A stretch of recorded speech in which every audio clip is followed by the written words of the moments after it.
The cameras were already flashing when Lena realized she was kissing the wrong man. 30 seconds ago, she'd been lost in a marble hallway, searching for the bathroom.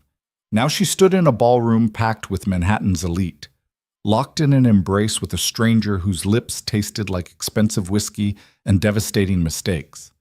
When he finally pulled back, his gray eyes held something between relief and warning.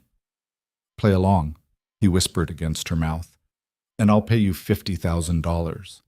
Before Lena could breathe, could think, could run, the applause started. If you want to see how a lie this big could possibly survive, stay until the end. Hit that like button and drop a comment telling me what city you're watching from. I want to see how far Lena's story travels. The dress wasn't even hers. Lena Brooks stood in front of the bathroom mirror of the Plaza Hotel, tugging at the white cocktail dress her roommate had shoved into her hands 3 hours earlier. The fabric was too tight across her ribs, too loose at the hips, and the whole thing smelled faintly of Nicole's perfume, something floral and expensive that Lena could never afford on her salary from the coffee shop. "It's just for tonight," Nicole had insisted, practically wrestling Lena into the dress while her own date waited in the living room. "My cousin's wedding reception is at some fancy hotel, and I need you to return these gift bags to the event coordinator. Please, Lena, I'll owe you forever." Forever apparently meant Nicole disappearing the second they arrived, leaving Lena standing in an unfamiliar hallway with 3 silver gift bags and absolutely no idea where the event coordinator's office was supposed to be. The hotel was a maze. Lena had already taken 2 wrong turns, passed the same ugly painting of a horse 3 times, and was starting to suspect the universe was personally mocking her. Her phone was dead, because of course it was, and the few staff members she'd seen had breezed past her like she was invisible. She smoothed the dress one more time, grabbed the bags, and stepped back into the hallway. That's when she heard the music. It drifted from somewhere to her left, elegant and swelling, the kind of music she'd only ever heard in movies about people whose problems could be solved with a good lawyer and a trust fund. Lena hesitated, then followed the sound. Maybe someone at whatever event this was could point her in the right direction. The hallway opened into a massive foyer, all gold fixtures and crystal chandeliers that probably cost more than her entire year's rent. Lena clutched the gift bags tighter, suddenly aware that she looked exactly like what she was, someone who didn't belong. A man in a tuxedo appeared at her elbow so suddenly she nearly dropped everything. "There you are." His voice was tight with badly concealed panic. "Mr. Vaughn has been asking for you. This way, quickly." "I think you have the wrong—" But he was already moving, one hand hovering near her elbow, in a gesture that was more command than courtesy. Lena found herself being guided through an archway, down 3 steps, and suddenly, the ballroom hit her like a physical force. It was enormous, glittering, packed with people wearing clothes that cost more than Lena made in 6 months. A string quartet played near the far wall. Waiters moved through the crowd with trays of champagne in glasses so delicate they looked like they'd shatter if you breathed on them wrong. And everywhere, there were people staring at her. "I really think there's been a mistake," Lena tried again, but the tuxedo man was already melting back into the crowd, leaving her stranded at the edge of the ballroom in a borrowed dress and shoes that were half a size too small. She should leave. She should absolutely turn around and find Nicole and get the hell out of this place before something went wrong. Finally, the voice came from directly behind her, low and rough, and edged with something that might have been relief or exhaustion, or both. Before Lena could turn, a hand wrapped around her wrist, warm, certain, impossible to ignore. "I thought you weren't coming." Lena spun and her breath caught. The man standing behind her was beautiful in the way that expensive things were beautiful. Sharp lines, perfect tailoring, eyes the color of a winter sky. He was tall, probably 30-something, with dark hair that looked artfully messy in a way that definitely wasn't an accident. His tuxedo fit him like it had been built specifically for his body, which it probably had. But it was his eyes that made Lena freeze. They were desperate. "I'm sorry," she managed, "but I think you've mistaken me for—" "Not here." His grip on her wrist tightened, not painful but firm. "Smile. My grandmother is watching." "Your what?" "Smile," he repeated, and this time it sounded less like a request and more like a man trying not to drown. "Please." Lena's brain was screaming at her to pull away, to explain, to do literally anything except what she did next, which was smile. It wasn't even a good smile. Her cheeks felt stiff, her lips trembled slightly, and she was 90% sure she looked like someone had told her to smile at gunpoint. But the man's shoulders dropped half an inch, and some of that desperate edge left his face. "Thank you," he breathed. Then louder, pitched to carry to the watching crowd. "You look beautiful." "I look confused," Lena muttered through her frozen smile. "That makes two of us." His hand slid from her wrist to her hand, threading their fingers together in a gesture that felt both performative and strangely intimate. "Just follow my lead for the next 60 seconds, and then I'll explain everything." 60 seconds before what? He didn't answer. Instead, he turned to face the ballroom, pulling Lena slightly in front of him and raised his other hand in a small wave. The room erupted in applause. Lena's stomach dropped straight through the marble floor. "Ladies and gentlemen," a voice boomed from somewhere near the stage. A man in his 60s with silver hair and a microphone, grinning like this was the best night of his life. "I believe we have an announcement to make." "What is happening?" Lena whispered, but the man behind her, the stranger whose hand was wrapped around hers like a lifeline, just squeezed her fingers once. "Play along," he murmured, so quiet she almost didn't hear it over the applause. "Please, I'll make it worth your while." The silver-haired man was still talking, something about love and family and the future, but Lena couldn't focus on the words because the stranger was moving, tugging her gently forward, and suddenly they were walking through the crowd. People reached out to touch her arm, her shoulder, murmuring congratulations that made absolutely no sense. An older woman with diamonds the size of grapes actually had tears in her eyes. Someone else, a man who looked like he'd stepped out of a cologne ad, gave the stranger a thumbs up that seemed both genuine and somehow threatening. "Almost there," the stranger said under his breath. "Almost where?" They stopped in the center of the ballroom, directly under the largest chandelier Lena had ever seen. The crowd had formed a loose circle around them, every face turned in their direction, every phone raised to capture whatever was about to happen. The stranger turned to face her fully, and Lena saw something flicker across his expression. Apology, maybe, or resignation. "I'm sorry," he said, just for her. Then he kissed her. The world went very quiet and very loud at the same time. His hand came up to cup the side of her face, gentle, despite the urgency in the gesture. His lips were warm, careful, tasting like whiskey and something darker Lena couldn't name. For 3 seconds, 4, 5, she was too shocked to move, too overwhelmed to process anything except the feeling of his mouth on hers and the eruption of sound surrounding them. Cameras flashed, people cheered. Somewhere in the crowd, a woman actually screamed with joy. When he finally pulled back, his eyes were still desperate, but there was something else there now too.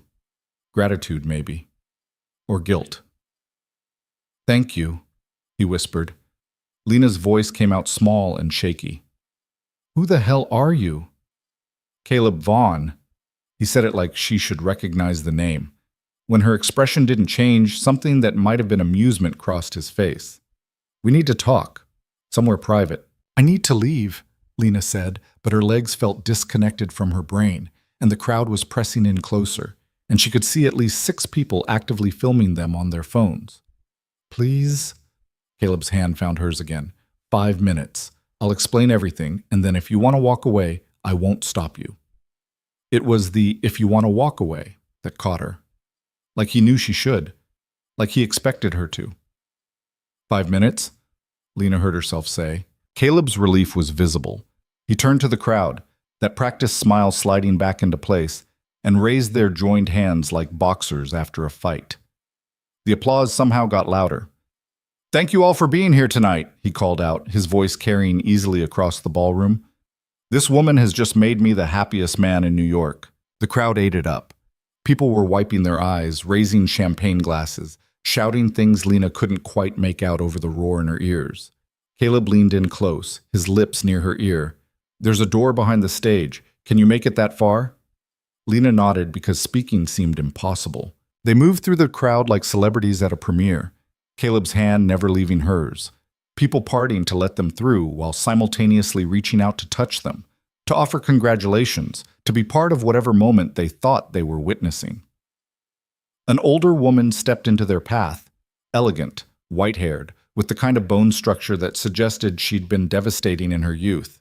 Her eyes were sharp as she looked at Lena, assessing, calculating. "Grandmother," Caleb said, and Lena felt him tense beside her. "So this is her." The woman's voice was cultured, amused, dangerous. "The mysterious actress who finally captured my grandson's attention." Actress. The word hit Lena like cold water. "We'll talk later," Caleb said firmly. "Let me introduce her to everyone properly first." The grandmother's smile didn't waver. "Of course, darling, take your time."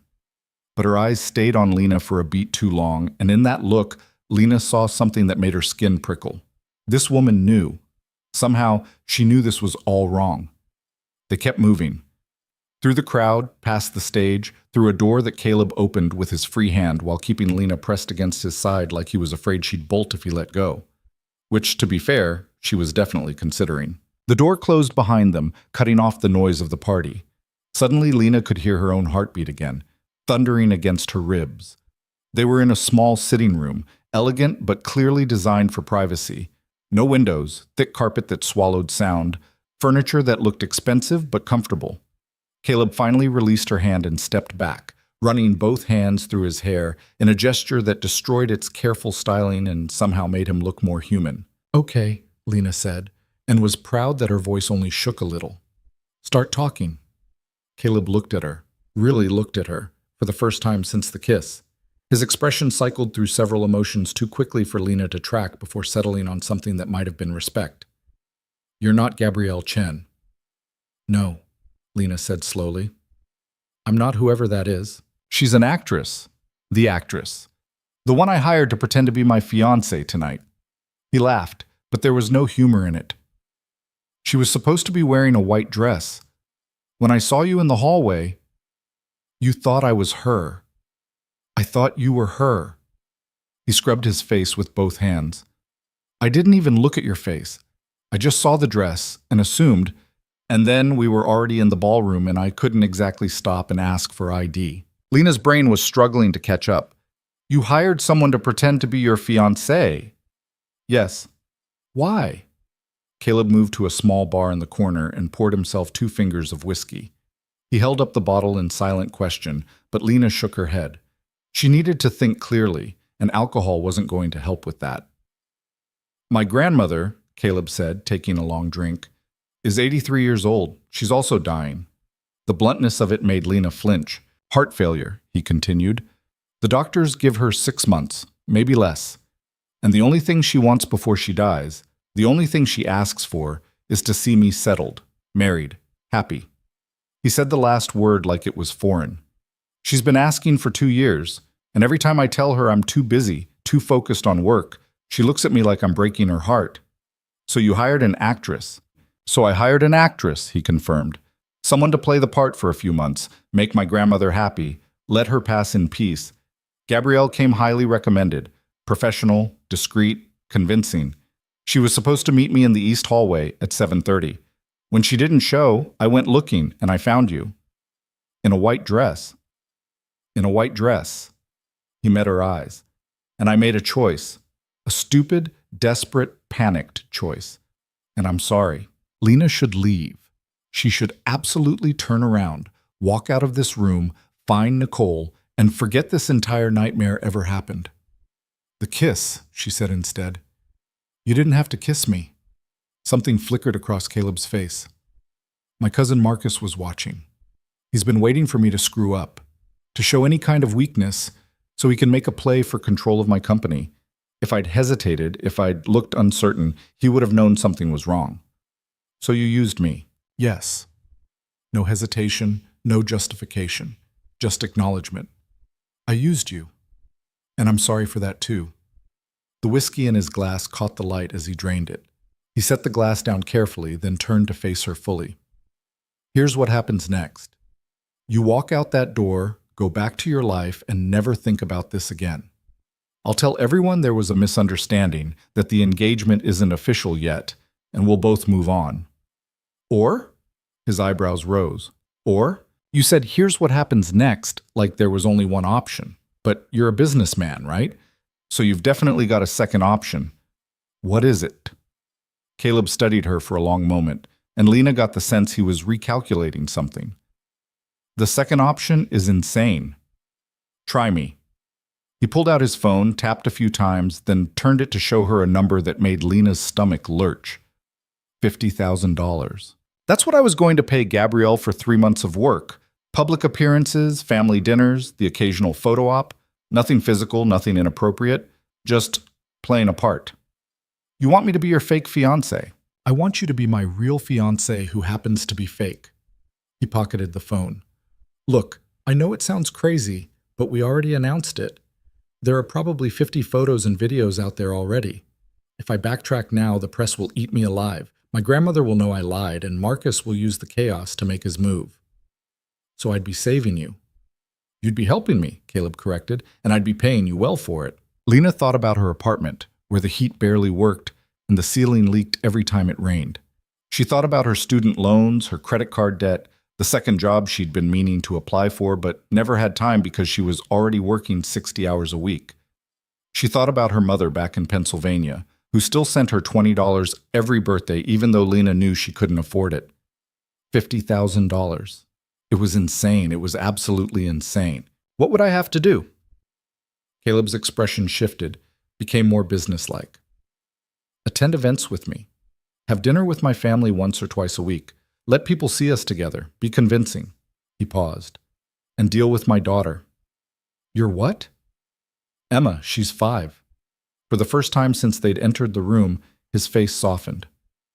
Her mother died 3 years ago. Cancer. Emma doesn't really remember her. I'm sorry, Lena said automatically. Don't be. You didn't know.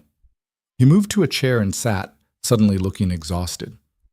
Emma's shy, doesn't trust easily. She'll probably hate you on sight. You're really selling this. The corner of his mouth twitched. I'm being honest. This won't be easy. My family will judge you. The press will scrutinize everything you do. You'll have to smile through dinners where people treat you like you're not good enough, and you'll have to pretend it doesn't bother you. What makes you think I'd pretend? His eyes sharpened. What? You're assuming I'd have to pretend it doesn't bother me. What if it actually doesn't? Caleb leaned back, reassessing her again. Who are you? Lena Brooks. I'm 30 years old. I work at a coffee shop in Brooklyn. I have $19 in my checking account and an apartment where the hot water only works 3 days a week. She crossed her arms. People have been judging me my entire life, Mr. Vaughn. Rich people, poor people, everyone in between. So no, I don't think your family is going to say anything I haven't heard before. Silence stretched between them. 50,000, Caleb said finally. But that's the baseline. If you make it through 3 months without breaking character, there's a bonus. 25,000 more. 75 total. 75 total. Lena's heart was hammering. This was crazy. This was absolutely, completely crazy. What happens after 3 months? My grandmother will either pass or she'll be stable enough that we can stage a quiet breakup. Either way, you get your money, I get peace of mind, and we both walk away. And if someone finds out it's fake, they won't. But if they do, Caleb's jaw tightened, then we'll both be crucified by the press. My family will disown me. I'll probably lose my company, and you'll be labeled a gold digger for the rest of your life. Jesus. So don't let anyone find out. Lena walked to the window, except there wasn't a window, so she ended up just pacing in front of the wall, trying to think. $75,000. 3 months. How hard could it be to smile and play dress-up for rich people? Except she'd seen the way Caleb's grandmother looked at her, and she'd felt the weight of all those cameras, all those eyes. This wasn't just playing dress-up. This was lying to a dying woman. This was fraud, probably. This was, I need rules, she heard herself say. Caleb straightened. What? If I'm doing this, and I haven't said yes yet, I need rules, boundaries, things in writing. Done. What do you want? Lena turned to face him. No one knows it's fake except us. Not my friends, not your family, no one. If we're going to lie, we lie all the way. Agreed. Nothing physical unless it's absolutely necessary for appearances. And I mean absolutely. Agreed. If your daughter hates me, you don't force it. I won't make a 5-year-old pretend to like me for your grandmother's benefit. Caleb hesitated, then nodded. Fair. And if I want out, if this gets too much, If something goes wrong, I can walk away. No questions, no guilt trips. You keep whatever money you've earned up to that point. Deal. They stared at each other across the small room, and Lena realized she was actually going to do this. She was actually going to become this stranger's fake fiancé. I need to know something, Caleb said quietly. Why? Why what? Why are you even considering this? $50,000 is a lot of money, but most people wouldn't even think about signing up for something this insane. His eyes searched her face. So why are you different? Lena thought about lying, about giving him some noble reason, some story about student loans or helping her family. But if they were going to do this, if they were going to pull off this massive lie, they might as well start with one truth. Because I'm tired, she said simply. I'm tired of working 3 jobs and still being broke. I'm tired of choosing between groceries and heat. I'm tired of people looking through me like I don't matter because I don't have the right address or the right clothes. She met his eyes. You're offering me a chance to fix all of that. Maybe not forever, but for long enough that I can breathe. So yeah, I'm considering it. Caleb nodded slowly. Okay. Okay? Okay? He stood, pulling his phone out again. I'm going to text my lawyer. We'll have a contract drawn up tonight. You'll sign it tomorrow after you've had a chance to read it and have your own lawyer look it over. I can't afford a lawyer. I'll pay for one. A good one. Someone who doesn't work for me. You're not signing anything until you fully understand what you're agreeing to. That surprised her. Why? Because I'm asking you to lie for me, not be an idiot for me. He was already typing. What's your address? I'll have a car pick you up tomorrow at 10. We need to go shopping. Shopping? You can't show up to dinners with my family dressed like... He stopped, wincing. That came out wrong. Dressed like a poor person? Dressed like someone who didn't know she was going to be engaged to a billionaire this morning. He looked up from his phone. You'll need clothes, jewelry, all of it. We'll get it tomorrow. Lena's head was spinning. This morning, she'd been worried about her shift at the coffee shop. Now she was discussing wardrobes with a man who probably spent more on his watch than she made in a year. I need to find my roommate, she said. Nicole. She's here somewhere. The woman who gave you the dress? Yeah, how did you... You said it was borrowed, I assumed. He pocketed his phone. Go find her. Tell her you ran into an old friend, whatever. Don't mention me, don't mention any of this. Can you do that? I've been lying to people about being fine for 10 years. I think I can handle one more night. Something shifted in Caleb's expression. Respect, maybe, or recognition. Tomorrow at 10. Don't be late. Or what? You'll fire me from being your fake fiancé? Or I'll assume you came to your senses. He moved toward the door, then paused. For what it's worth, I am sorry. About the kiss. About all of it. This isn't how I wanted this to go. How did you want it to go? Honestly, I wanted Gabrielle to show up, play her part, and disappear in 3 months without me ever having to actually care about her. He met Lena's eyes. But something tells me you're going to be significantly more complicated. Is that a problem? Ask me in 3 months. He opened the door, checking the hallway before gesturing for her to go first. Lena stepped past him, very aware of how close they were in the narrow doorway, how she could smell his cologne, something expensive and subtle that probably had a French name. Caleb? He looked down at her. Yeah? Your grandmother. Does she really not have long? His face went carefully blank. 6 months if we're lucky, 4 if we're not. Then I hope this works, Lena said quietly. I hope she gets to be happy. Something unreadable crossed Caleb's face. Me too. They made their way back to the ballroom separately. Caleb first, Lena following 2 minutes later. By the time she slipped back into the party, he was surrounded by well-wishers, playing the part of the happy groom-to-be with an ease that was probably terrifying. Lena found Nicole near the bar, already 3 drinks in and giggling with a guy in a suit that didn't quite fit. There you are. Nicole threw her arms around Lena. I've been looking everywhere. Did you find the coordinator? Yeah, Lena lied smoothly. All taken care of. You're the best. Come on, let's get you a drink. This party is amazing. Lena let herself be pulled toward the bar, very aware of the weight of Caleb's gaze from across the room. When she glanced back, he raised his champagne glass slightly, a small, private toast that no one else would notice. She didn't toast back, but she didn't look away either. The bartender slid her something pink and bubbling. Lena took a sip and tried not to think about the fact that she'd just agreed to the most insane arrangement of her life. 3 months, $75,000, a dying grandmother and a 5-year-old daughter and a man who'd kissed her like he was drowning and she was air.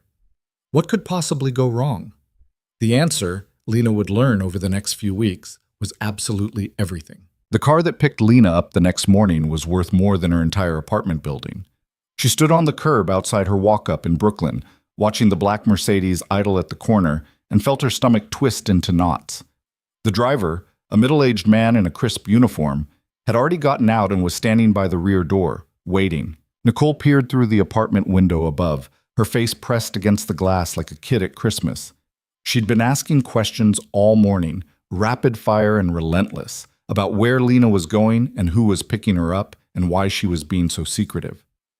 "It's just a job interview," Lena had said, which was technically true if she didn't think too hard about what the job actually was. Now, as she walked toward the car, she felt the weight of the lie settling over her shoulders like a coat that didn't quite fit. The driver opened the door without a word.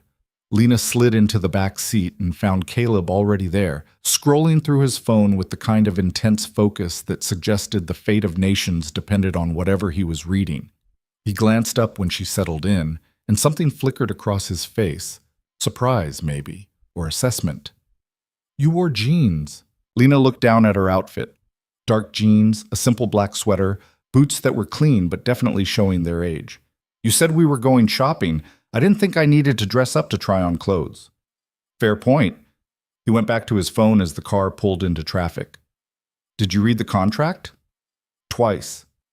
And I have questions." That got his attention. He pocketed the phone and turned to face her fully. In the morning light, Lena could see details she'd missed last night.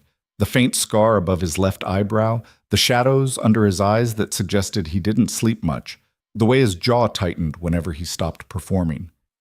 Ask. Section 7, subsection 3. Party B agrees to maintain appropriate social media presence as directed by Party A. What does that mean? It means you'll need to post occasionally, photos of us together, that kind of thing. Nothing excessive, just enough to look real. "I don't have Instagram." Caleb blinked. "You don't have Instagram? Or Twitter, or TikTok, or whatever else rich people use to broadcast their lives." For a moment, he just stared at her. Then, unexpectedly, he laughed. A real laugh, not the practiced sound she'd heard at the gala. "What?"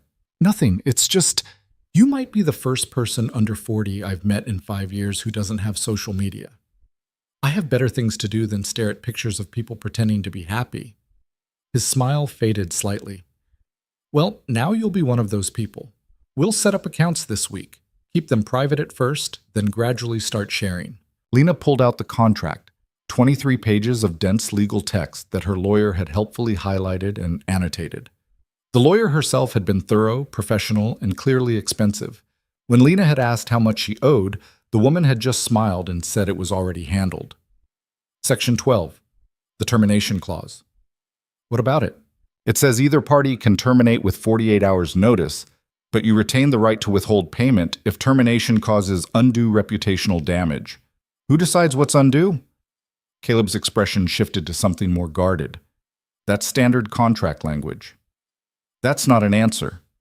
You're really going to negotiate with me? You're really going to pay me $75,000 and expect me not to read the fine print? They stared at each other for a long moment. The car turned onto a street Lena didn't recognize, all brownstones and trees that probably cost more to maintain than her annual salary. "If you terminate because I'm abusive, controlling, or otherwise violating the terms, you get your full payment," Caleb said finally. "If you terminate because you changed your mind or found something better, the payment is prorated based on time served. If you terminate in a way that deliberately sabotages this arrangement, selling your story to the press, that kind of thing, you get nothing and I sue you for damages. What if you terminate? Same rules apply. If I end it early without cause, you get the full amount plus an additional $25,000 for your trouble." Lena studied his face, looking for the catch. "You'd really pay me $100,000 to walk away?" "I'd pay you $100,000 to walk away quietly. The moment this becomes a circus, we both lose. He leaned back against the leather seat. Look, I know this is complicated. I know you have every reason not to trust me, but I need this to work, which means I need you to feel secure enough to commit. So yes, if I screw this up, you get paid. Deal? She should have felt reassured. Instead, she just felt the weight of what she was agreeing to press down harder. Deal. The car pulled up in front of a building that didn't look like a store. No signs, no display windows, just an unmarked door with a small brass plaque that Lena couldn't read from the car. Where are we? Private showroom. They're expecting us. Caleb was already getting out, offering her his hand without thinking about it. Lena hesitated, then took it. His palm was warm, his grip firm, and the moment she stepped onto the sidewalk, she was hit with the realization that this was really happening. She was really doing this. The door opened before they reached it. A woman in her 50s, elegant and sharp-eyed, greeted them with a smile that managed to be welcoming and assessing at the same time. Mr. Vaughn, right on time. Margot, this is Lena. Lena, Margot runs the best private shopping service in Manhattan. Pleasure. Margot's gaze swept over Lena once, cataloging everything. Come in, please. We have everything ready.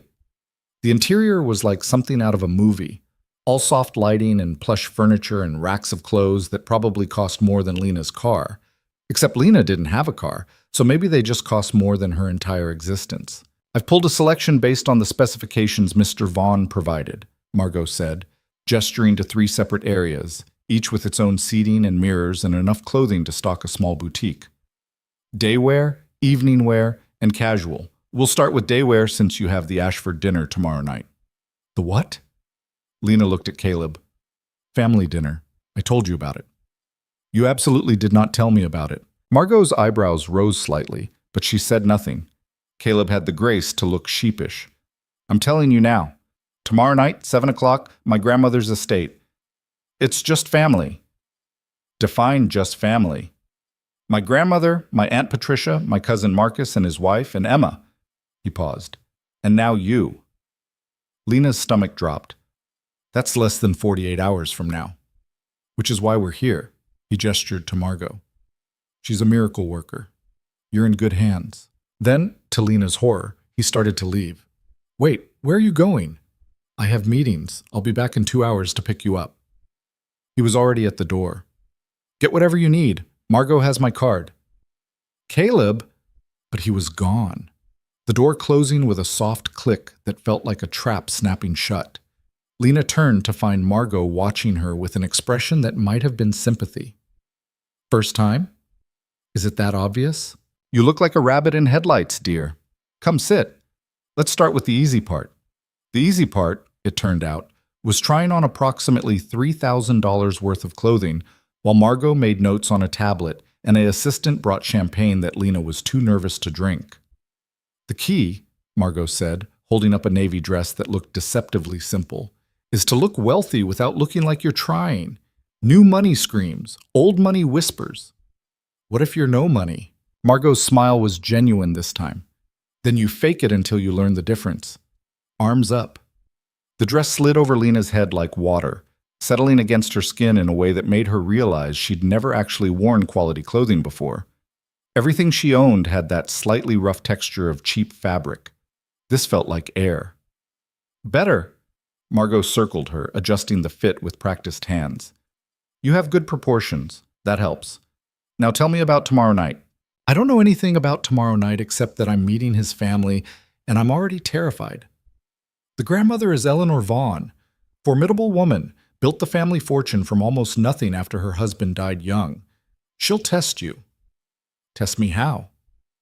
Questions about your background, your intentions, your family. She'll want to know if you're worthy of her grandson. Margot met Lena's eyes in the mirror. Are you? No. The word came out before Lena could stop it. Probably not. Good answer. Honesty is rarer than you'd think in these circles. She gestured for Lena to turn. The aunt, Patricia, is the opposite. She'll smile and be gracious, and then eviscerate you the moment you leave the room. Don't try to win her over. You can't. This is getting better and better.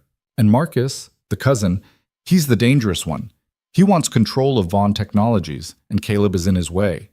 If he can prove Caleb is unstable, irresponsible, or otherwise unfit to lead, he might get it. Lena's blood went cold. Meaning I'm a liability. Meaning you're a test.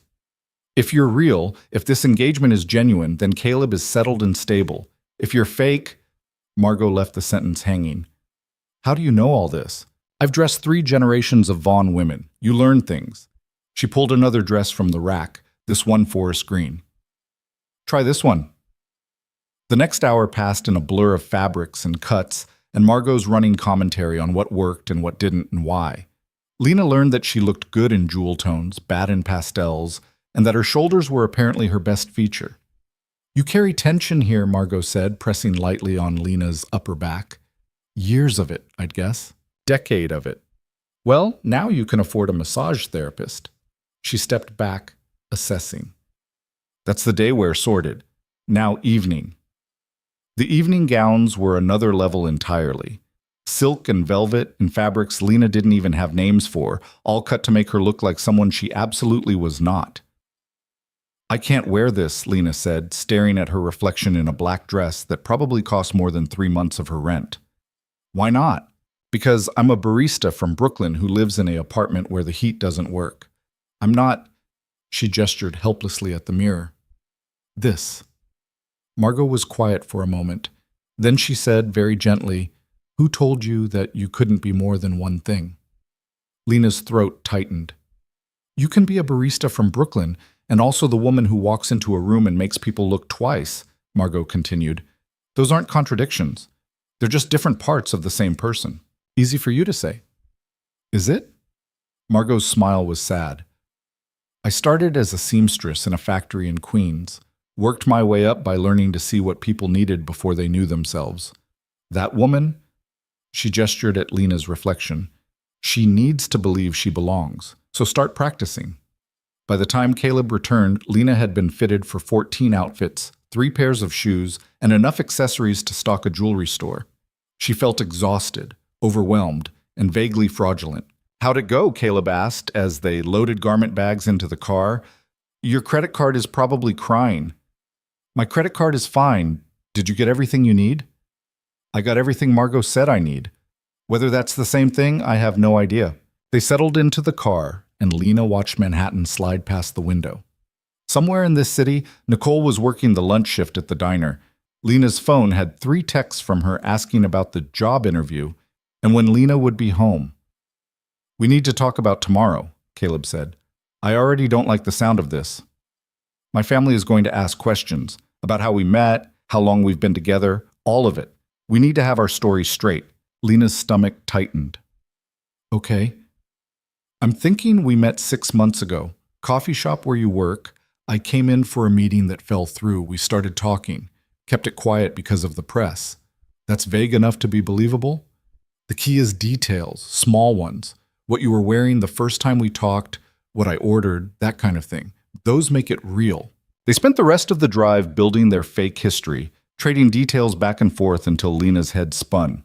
She'd been wearing her gray sweater. He'd ordered a black coffee, no sugar.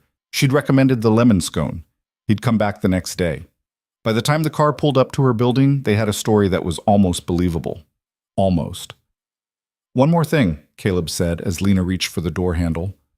Emma, what about her? She's going to be at dinner tomorrow, and she's... He paused, choosing his words carefully. She doesn't like change. New people make her anxious, so if she's cold to you, if she doesn't want to talk, don't take it personally. Got it. I'm serious, Lena. She's been through a lot. I won't let anyone push her into something she's not ready for, even for this. It was the first time Lena had heard real emotion in his voice since the gala. Not the practice charm, not the business negotiation tone, but actual feeling. I won't push, she promised. If she wants space, she gets space. Something in Caleb's expression softened. Thank you. Lena climbed out of the car and watched it pull away, carrying her new wardrobe and her new identity with it. Tomorrow night, she'd walk into Eleanor Vaughn's home and become someone else entirely. She just hoped she could remember which person was real. The Ashford estate sat 40 minutes outside the city, surrounded by enough land that Lena couldn't see another building from the driveway. The house itself was old money incarnate, stone and ivy, and windows that reflected the setting sun like judgment. Caleb had picked her up at 6:30, giving them just enough time to run through their story one more time before they arrived. He'd barely spoken during the drive, his jaw tight with tension that made Lena wonder if he was regretting this entire arrangement. Now, as they stood at the front door, his hand found hers. Ready? Absolutely not. Good. Neither am I. He squeezed her fingers once. Just remember, you belong here as much as anyone else. The door opened before he could knock. A woman in her 60s stood there, not a housekeeper, but someone who clearly lived here, her silver hair pulled back and her smile warm but assessing. Caleb, darling. She pulled him into a hug that he returned with obvious affection. Then her eyes landed on Lena. And you must be the mysterious Lena. Aunt Patricia. Caleb's hand tightened on Lena's. This is Lena Brooks. Lena, my aunt. It's nice to meet you, Lena said, offering her hand. Patricia took it, her grip firm. We've been dying to meet the woman who finally captured my nephew's attention. Come in, come in. Mother is in the sitting room. The interior was exactly what Lena expected. Expensive, tasteful, and somehow cold despite the warmth of the lighting. Patricia led them through a hallway lined with family portraits, past a dining room that could seat 20, to a smaller room where Eleanor Vaughn sat in a wingback chair like a queen on a throne. She was smaller than Lena expected, thin in the way of people who'd been fighting illness, but her eyes were sharp and clear as they tracked Lena's approach. Grandmother, Caleb bent to kiss her cheek. You look well. I look old, but thank you for lying. Eleanor's attention shifted to Lena. So you're the one. Yes, ma'am. Lena's voice came out steady despite her racing heart. It's an honor to meet you. Is it? Eleanor's smile was slight. Sit, child. Let me look at you properly. Lena sat in the chair Patricia indicated, very aware of Caleb standing behind her like a guard. Eleanor studied her in silence for what felt like an hour, but was probably 30 seconds. You're not what I expected. What did you expect? Someone harder, more polished. Eleanor tilted her head. You're nervous. Yes, ma'am. Good. That means you care what I think. She leaned back slightly. Tell me, how did you meet my grandson? This was it, the first test of their lie. In the coffee shop where I work, Lena said, keeping her voice casual. He came in for a meeting that never happened. Looked frustrated, so I recommended the lemon scone. And that worked? He came back the next day. Lena glanced at Caleb. And the day after that. Eventually, I figured out it wasn't about the coffee. Smooth, Eleanor murmured. When was this? 6 months ago, October 15th. The detail was good, specific enough to be believable. Eleanor's expression didn't change, but Lena saw something flicker in her eyes. And you kept it quiet because... Because I'm a private person, Caleb interjected smoothly. And because the moment the press knew, our relationship stopped being ours. Eleanor's gaze hadn't left Lena. What do your parents think of all this? Lena's chest tightened. My mother is happy if I'm happy. My father passed when I was 12. I'm sorry to hear that. And Eleanor actually sounded like she meant it. What did he do? Construction. He fell from a scaffold. The words came automatically, smoothed by years of repetition. It was quick. Eleanor nodded slowly. Then, without warning, she changed directions. What are your intentions with my grandson? Grandmother, Caleb started, but Eleanor raised a hand. Let her answer. Lena met the old woman's gaze and made a choice. Not the safe answer, not the easy one, but something closer to truth.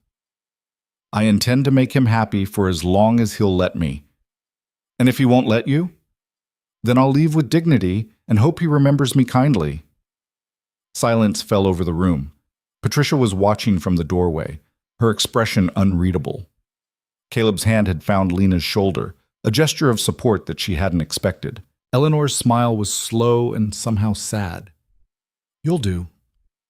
Before Lena could process that, a door opened across the room and a man walked in, mid-30s, handsome in a calculated way with Caleb's jawline and none of his warmth. Marcus, Caleb said, and his hand tightened on Lena's shoulder. Baby brother. Marcus's smile didn't reach his eyes. Heard you brought your fiancée. Wanted to meet the woman brave enough to take you on. Lena, my cousin Marcus. Marcus, Lena Brooks. Marcus crossed the room and took Lena's hand, holding it just a moment too long. Charmed. I have to say, Caleb, she's not your usual type. Meaning? Meaning she seems genuine. Marcus released her hand. The others were also obviously after your money. This one actually looks like she might care. The insult was wrapped in a compliment so neatly that Lena almost missed it. Almost. The others, she said carefully, aren't here. I am. Marcus's smile sharpened. Indeed you are. Lucky timing, really. Grandmother's been asking about Caleb settling down for years, and suddenly here you are, just when he needs to look stable and responsible. Marcus? Eleanor's voice cut like a knife. That's enough. I'm just saying what we're all thinking. He moved to pour himself a drink. But congratulations anyway. I'm sure it'll be a lovely wedding. Caleb looked like he wanted to hit something. Lena stood, needing to move, to do anything other than sit there while Marcus dissected their arrangement. Where's the bathroom? Down the hall, second door on the left, Patricia said. Lena escaped, grateful for the reprieve. The hallway was cooler, quieter, and she leaned against the wall for a moment just to breathe. She'd made it through Eleanor, that was something. But Marcus was going to be a problem. You must be Lena. The voice was small, uncertain. Lena looked down and found a little girl standing in the hallway, dark hair pulled into pigtails, wearing a dress that was clearly expensive but somehow still looked rumpled. You must be Emma. The girl nodded, studying Lena with the same intensity her father had. You're pretty. Thank you. So are you. Daddy says you're going to be my new mom. Lena's heart stopped. Did he? He said you're going to marry him and live with us, and that I should be nice to you. Emma's face scrunched up. But I don't want a new mom. That's okay. Lena crouched down to Emma's level. You don't have to want one. Really? Really? You already had a mom. Nobody can replace her. Emma's eyes filled with tears. Everyone says I should be excited, that I should be happy, but I'm not. You don't have to be. Daddy will be sad if I'm not nice to you. Lena's throat ached. Your daddy loves you more than anything in the world. He'll understand. They stared at each other, this motherless child and the woman pretending to fill that role, and Lena felt the full weight of what she was doing crash down on her. Can I tell you a secret? Emma whispered. Sure. I heard Grandma talking. She said Daddy needed to find someone before she... Emma's voice caught. Before she goes away forever. Your grandmother is sick. I know. Tears spilled down Emma's cheeks. Everyone keeps saying she's fine, but I heard the doctors. She's going to die. Lena pulled Emma into a hug before she could think better of it, and the little girl collapsed against her, crying in the way kids do when they've been holding it in too long. It's not fair, Emma sobbed into Lena's shoulder. No, Lena agreed quietly. It's really not. They stayed like that until Emma's tears slowed, until footsteps approached and Caleb appeared in the hallway, his expression shifting from worry to something else when he saw them. Everything okay? Emma pulled back, swiping at her eyes. I'm fine, Daddy. But she didn't let go of Lena's hand. Dinner was exactly as uncomfortable as Lena expected. She sat between Caleb and Patricia across from Marcus and his wife, a brittle woman named Diane who smiled like she was in pain. Emma sat next to Eleanor, picking at her food and shooting Lena occasional glances that might have been curiosity or resentment or both. The conversation was carefully polite, dancing around anything meaningful. Marcus asked pointed questions about Lena's background that Caleb deflected. Patricia praised the meal while somehow making it sound like criticism. Eleanor watched everything with those sharp eyes, missing nothing. So Lena, Diane said suddenly, her voice carrying across the table. Caleb mentioned you work in a coffee shop. I do. How charming. Will you continue after the wedding? I haven't decided. Because it would be such a conflict of interest, wouldn't it? The future Mrs. Vaughn slinging lattes. Diane's smile was poisonous. People might think you married for money. Diane, Marcus said, but he didn't sound particularly concerned. I'm just asking questions. Diane turned back to Lena. You must have thought about it. The prenup alone will take months to negotiate. Lena felt Caleb tense beside her.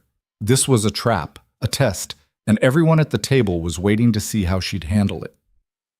Actually, Lena said calmly, I think people who marry for money end up earning every penny.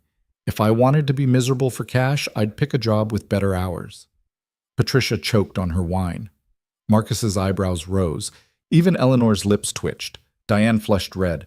I didn't mean to imply— Of course you did. Lena met her eyes steadily. But thank you for your concern. The rest of dinner passed in tense silence, broken only by Eleanor's occasional dry comments and Emma's quiet requests for more water, more bread, more anything to avoid eating.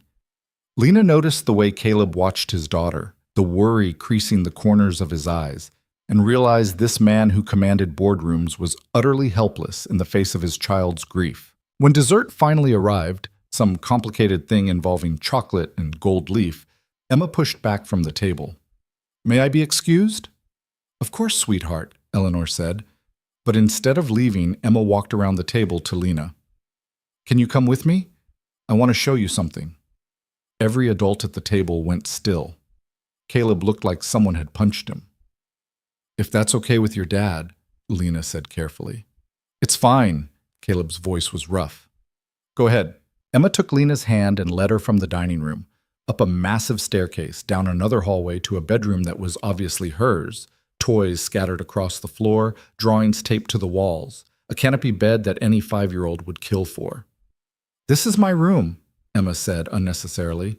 It's beautiful. Emma walked to her dresser and picked up a small wooden box. She opened it carefully, reverently, and pulled out a photograph. This is my mom.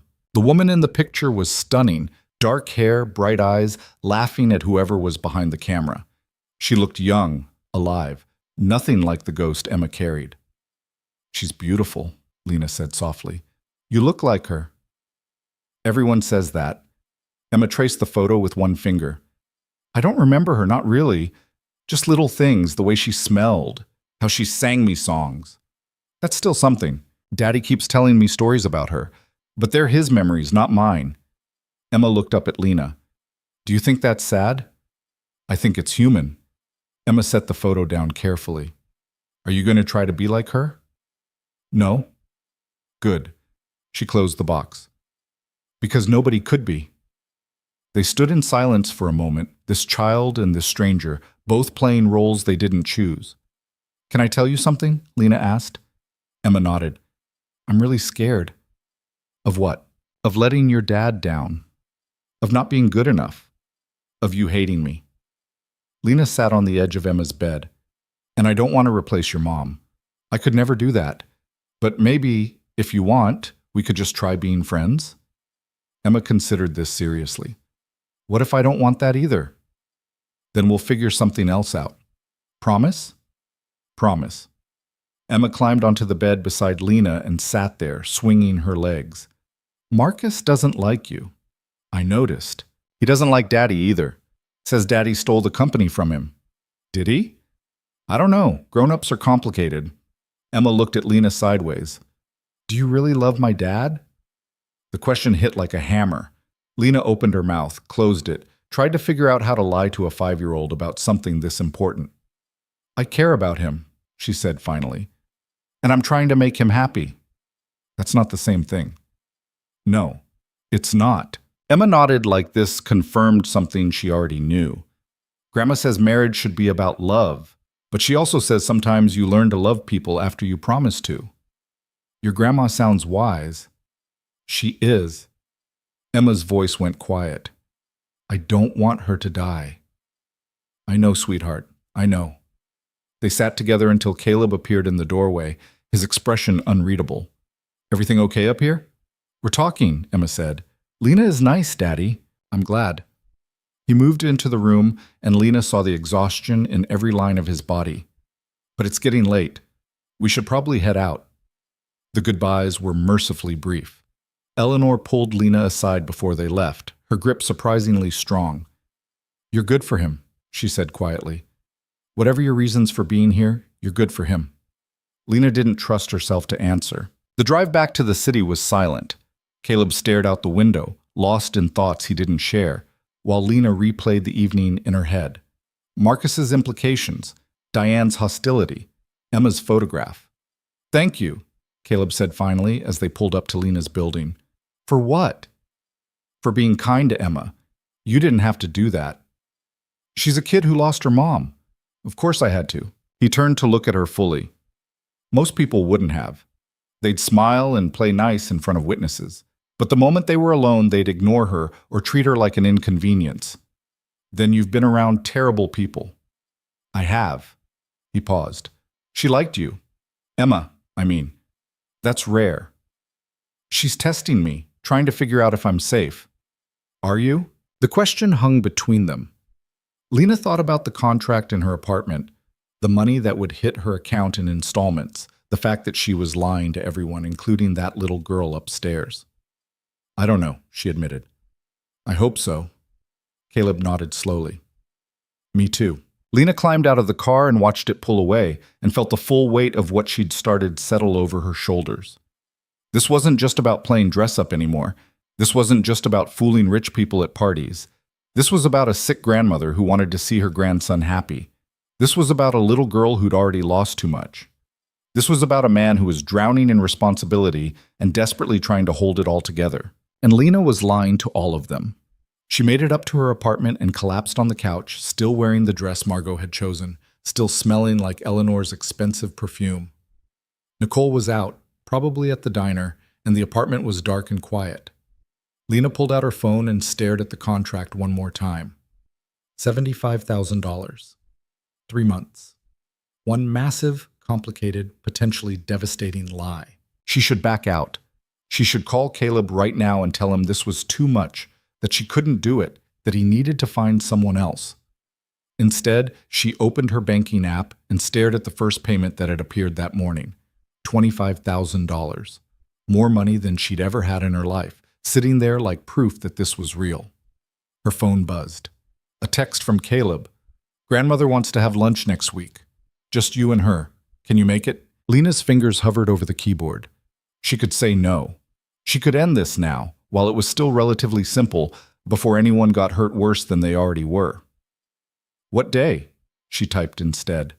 The reply came instantly. "Thursday. I'll have the car pick you up at 11.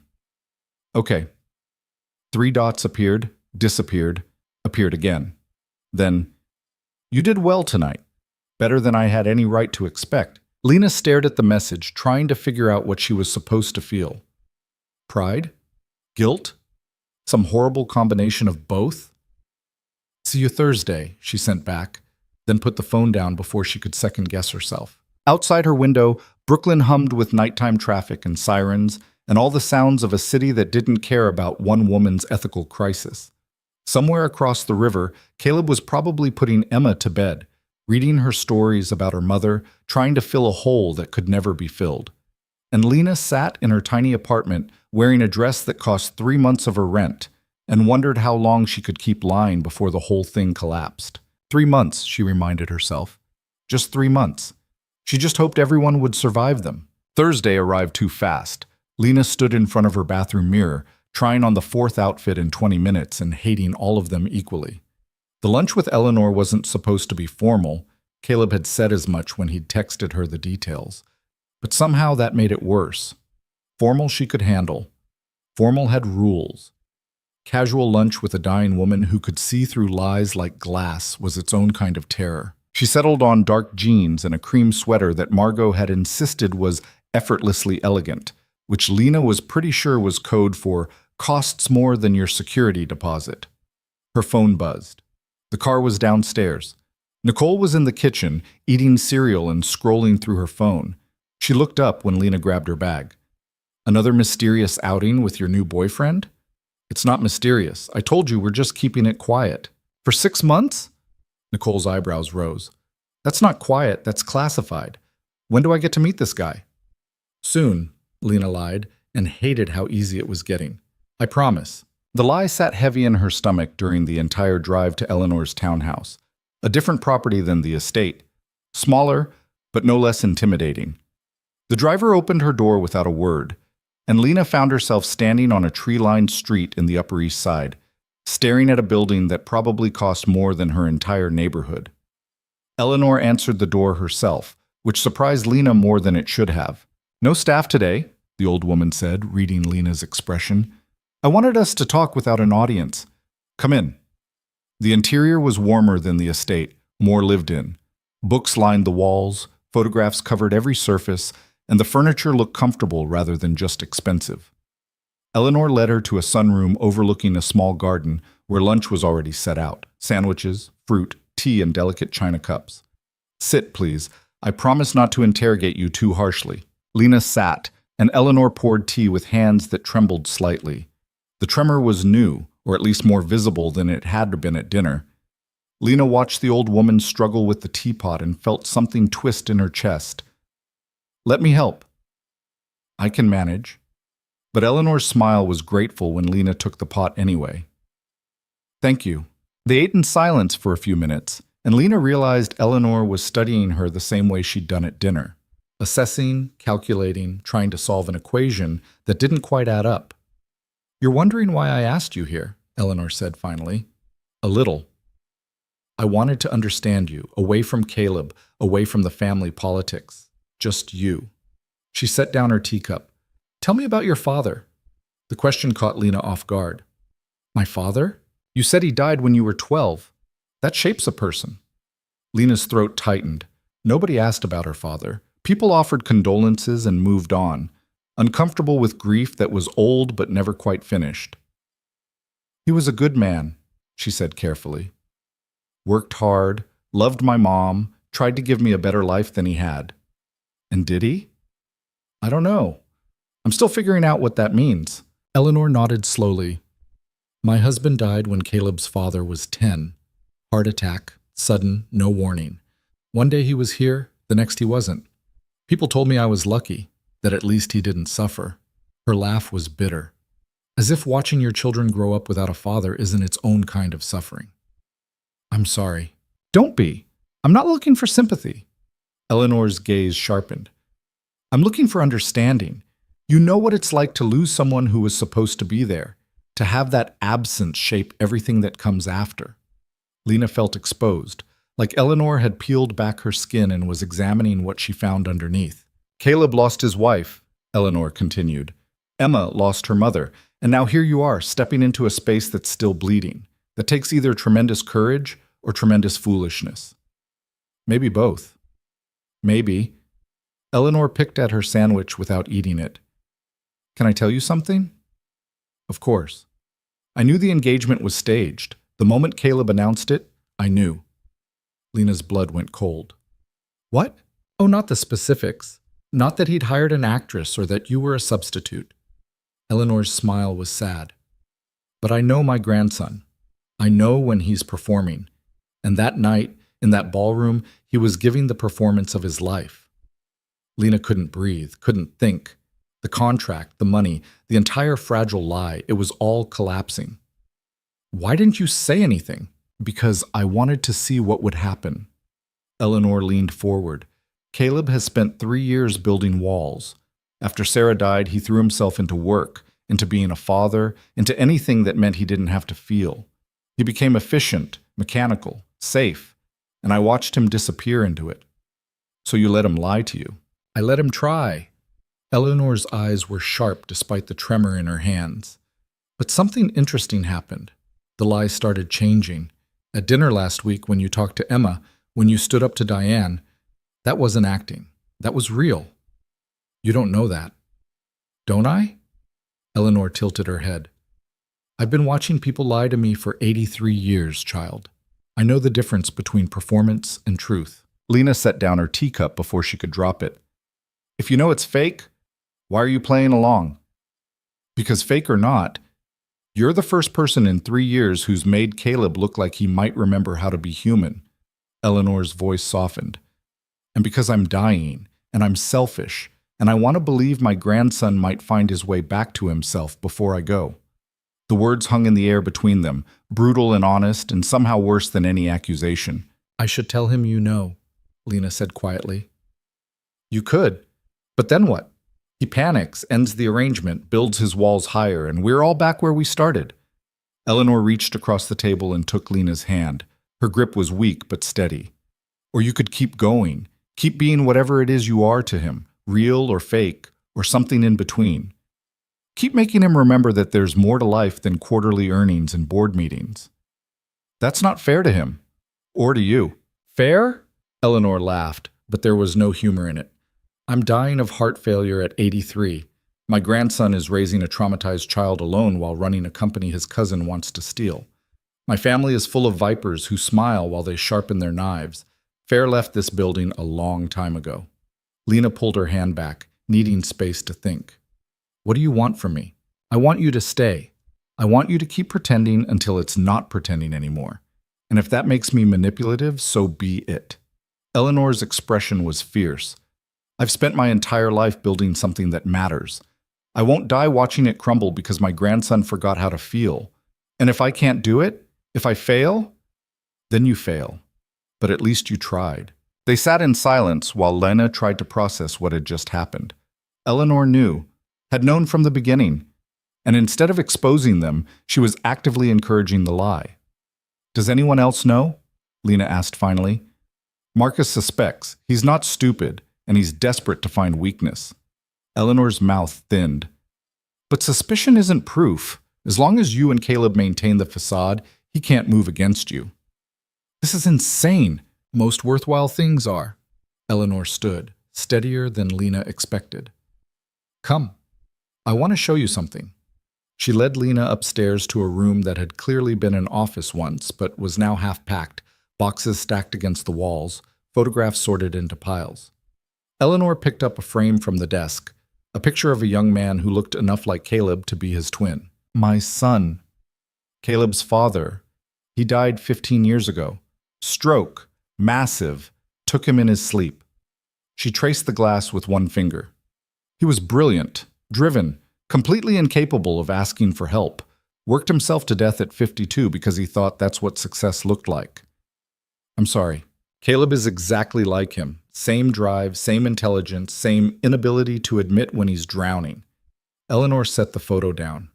When Sarah died, I watched him start down the same path. And I can't lose another person I love to this family's toxic relationship with ambition. So you're using me to save him. I'm giving you an opportunity to save him. Whether you take it is up to you. Eleanor met Lena's eyes. But know this. If you walk away now, you'll be walking away from $75,000 and a man who desperately needs someone to remind him he's allowed to be human. If you stay, you might actually change something. Lena thought about Caleb in the car, exhausted, intense. Emma crying in the hallway about her dying grandmother. The weight of all these people carrying grief they couldn't share. I don't know if I'm the right person for this. Neither do I, Eleanor said bluntly. But you're the person who's here. So the question is, what are you going to do about it? The lunch ended shortly after, with Eleanor insisting Lena take leftover sandwiches and a promise to attend a charity gala the following week. Lena walked out of that townhouse feeling like she'd been turned inside out and examined under a microscope. The car took her back to Brooklyn, and she spent the ride staring out the window, trying to figure out what she'd just agreed to. Eleanor knew. Eleanor knew and didn't care. Eleanor knew and wanted Lena to keep lying. Her phone buzzed. Caleb, how did it go? Lena stared at the message. She should tell him. Should explain that his grandmother had seen through everything and was actively manipulating them both toward some outcome only she understood.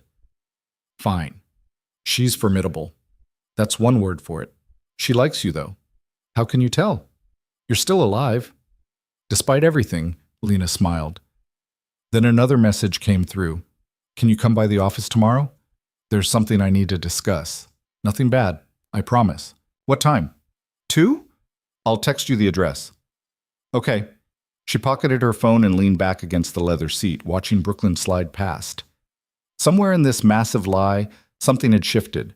She just wasn't sure if it was shifting toward truth or toward disaster. Vaughn Technologies occupied 3 floors of a building in Midtown, all glass and steel, and the kind of aggressive modernity that was supposed to signal innovation. Lena stood in the lobby the next day, feeling distinctly out of place among the employees in their sharp suits and focused expressions. The receptionist, young, polished, wearing a smile that was definitely practiced, looked up when Lena approached. Can I help you? I'm here to see Caleb Vaughn, Lena Brooks.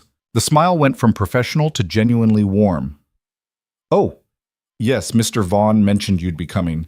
Let me call his assistant.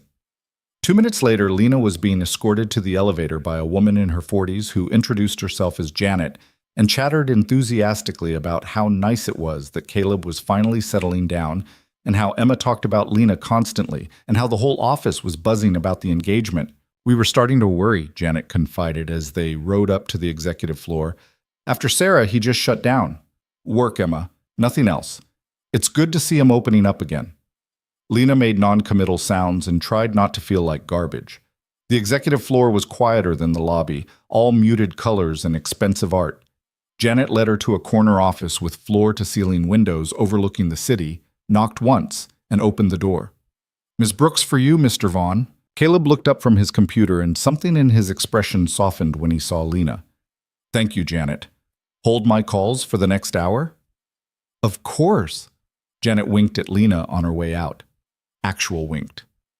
The door closed, and suddenly Lena was alone with Caleb in a space that was so completely his it felt intimate. The office was immaculate but lived in, coffee cups on the desk, a child's drawing pinned to the wall, books stacked in careful piles. Sorry about Janet, Caleb said, standing. She's been my assistant for 6 years and has decided my personal life is her special project. She seems nice. She's terrifying. He gestured to the seating area by the windows. Come sit. Want anything? Water? Coffee? I'm fine. They settled on opposite ends of a couch that probably cost more than Lena's car would if she had one. Caleb looked different here, sharper, more in his element, but also more tired. Like the office was both armor and prison. How was lunch with my grandmother? Lena chose her words carefully. Educational? That's ominous. She wanted to understand me. Asked about my father, my background. It felt like a test. With Eleanor, everything is a test. Caleb rubbed his face. Did you pass? I think so. She didn't throw me out anyway. He laughed, and Lena realized she liked the sound. It was rare enough to feel genuine. So why did you want me here? She asked. Caleb's expression shifted, became more businesslike. The charity gala next Friday. It's a big one. 500 people, press everywhere, basically the social event of the season. We need to be convincing. More convincing than we've been? Different kind of convincing. At family dinners, we can be reserved, still figuring things out. At this gala, we need to look settled. In love. He said the last part carefully, like he was testing the weight of the words. Which means we need to practice. Practice being in love? Practice looking like we're in love. The photos from this event will be everywhere. If we seem awkward or staged, people will notice. Lena's stomach tightened. What kind of practice? Nothing weird, just, He stood and offered his hand. Dance with me. Here? Here. When she hesitated, he added, Please, I need to know we can do this without it looking completely fake. Lena took his hand and let him pull her to her feet. He positioned them carefully, one hand at her waist, the other holding hers, a respectable distance between their bodies. Then he pulled out his phone with his free hand and started music. Something slow, classical, the kind of thing rich people probably dance to at galas. I don't really know how to dance, Lena admitted. Just follow my lead and try not to look terrified. I'm not terrified. You're gripping my shoulder like I'm a life raft and you're drowning. Lena forced herself to relax, and they started moving. Caleb was a good dancer, smooth, confident, the kind of skill that came from years of practice at events exactly like the one they'd be attending. Lena stumbled twice in the first minute. Sorry. It's fine, just focus on me. She did, and that was somehow worse.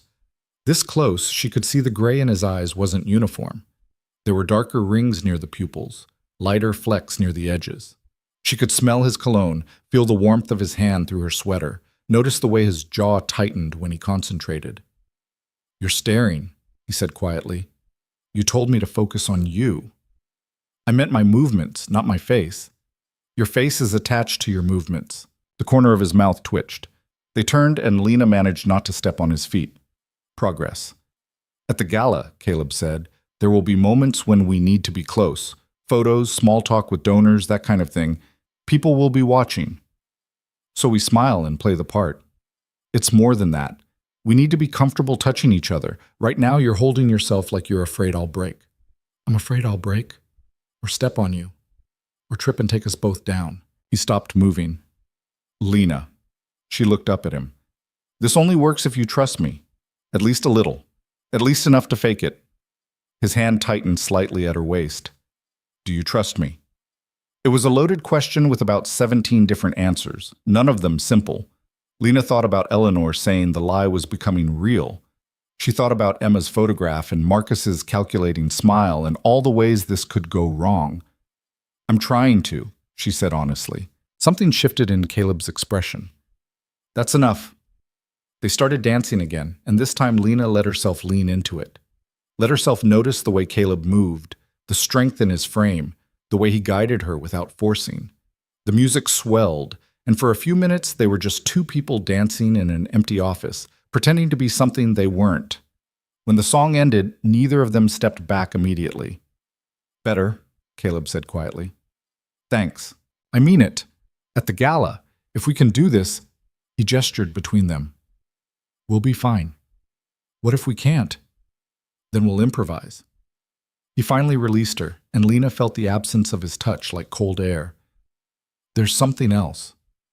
Of course there is. He walked to his desk and pulled out a small velvet box. Lena's heart stopped. It's not what you think, he said quickly, reading her expression.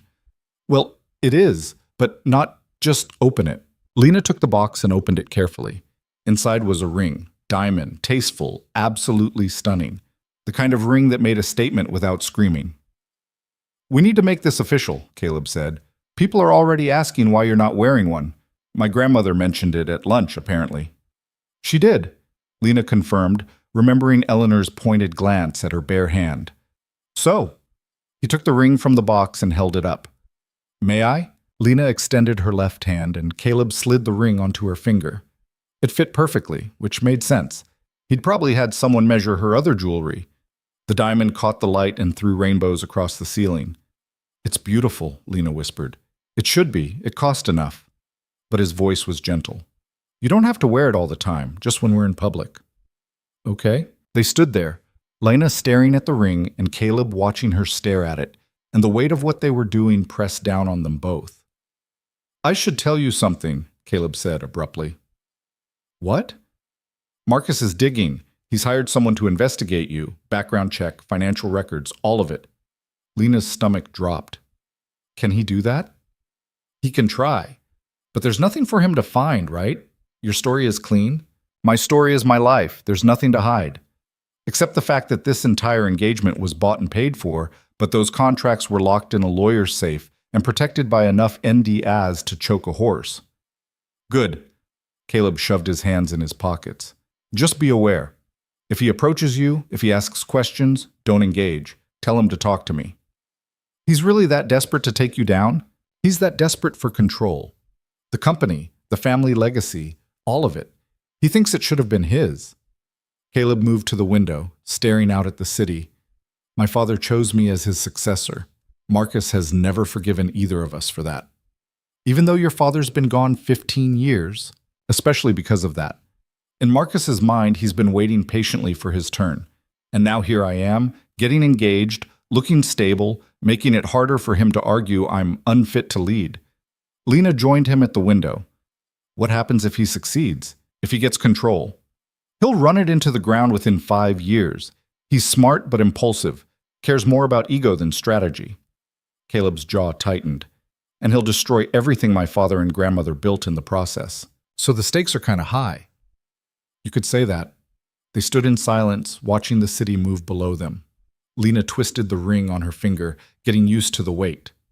Can I ask you something? She said. Sure. Why me? I mean, really, you could have hired any actress, paid them to stay bought, kept everything simple. Why did you pull a random woman in a borrowed dress into this mess? Caleb was quiet for so long Lena thought he wasn't going to answer. Then he said, because you were real. What? In that hallway when I grabbed you, you could have screamed, could have run, could have made a scene, but you didn't. You went along with it because he trailed off. I don't know why. But in that moment, you were the most real thing in that entire ballroom. I was terrified. I know, but you did it anyway. He turned to face her. Everyone else in my life is playing an angle. My family, my board, even my friends, they all want something. But you just wanted to help Nicole return some gift bags. There was no agenda, no calculation, just a person being a person. Lena's throat ached. That's a lot of weight to put on someone you don't know. I know, I'm sorry. Stop apologizing. I'm Canadian. We can't help it. That startled a laugh out of her. You're not Canadian. No, but my mother was. The apology thing stuck. His smile faded.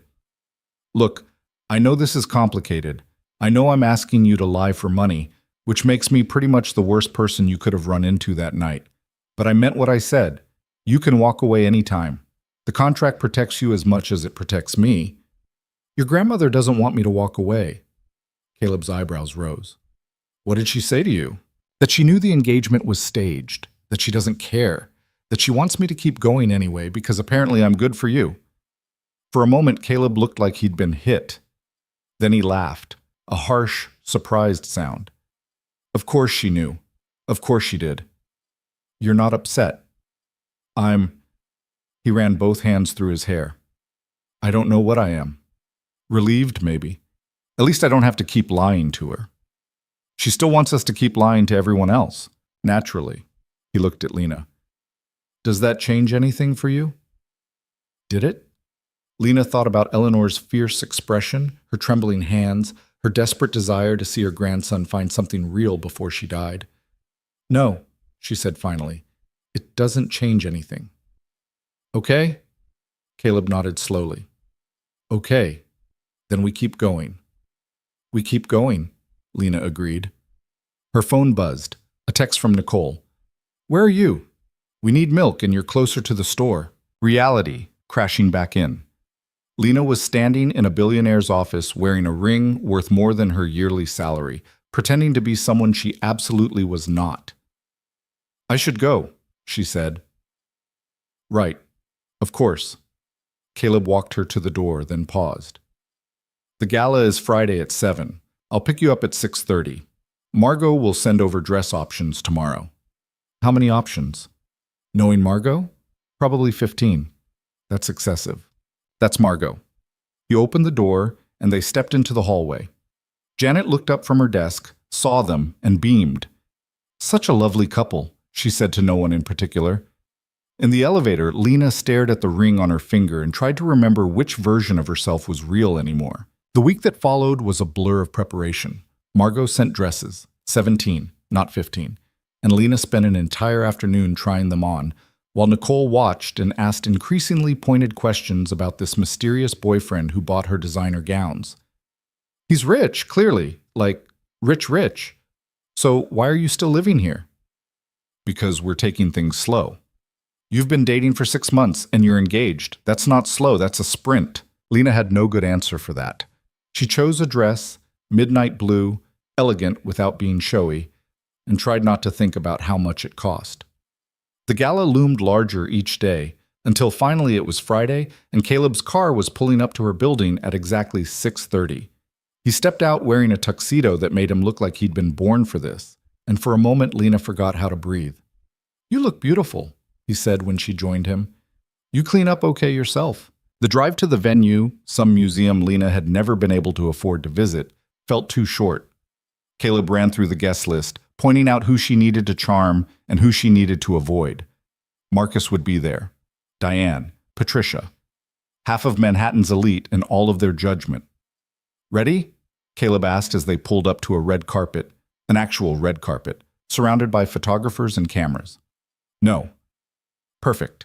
Let's go. He helped her out of the car, and immediately the cameras started flashing. Lena's hand found Caleb's automatically, gripping tight, and he squeezed back once before leading her forward. They walked the carpet like they'd been doing it their whole lives.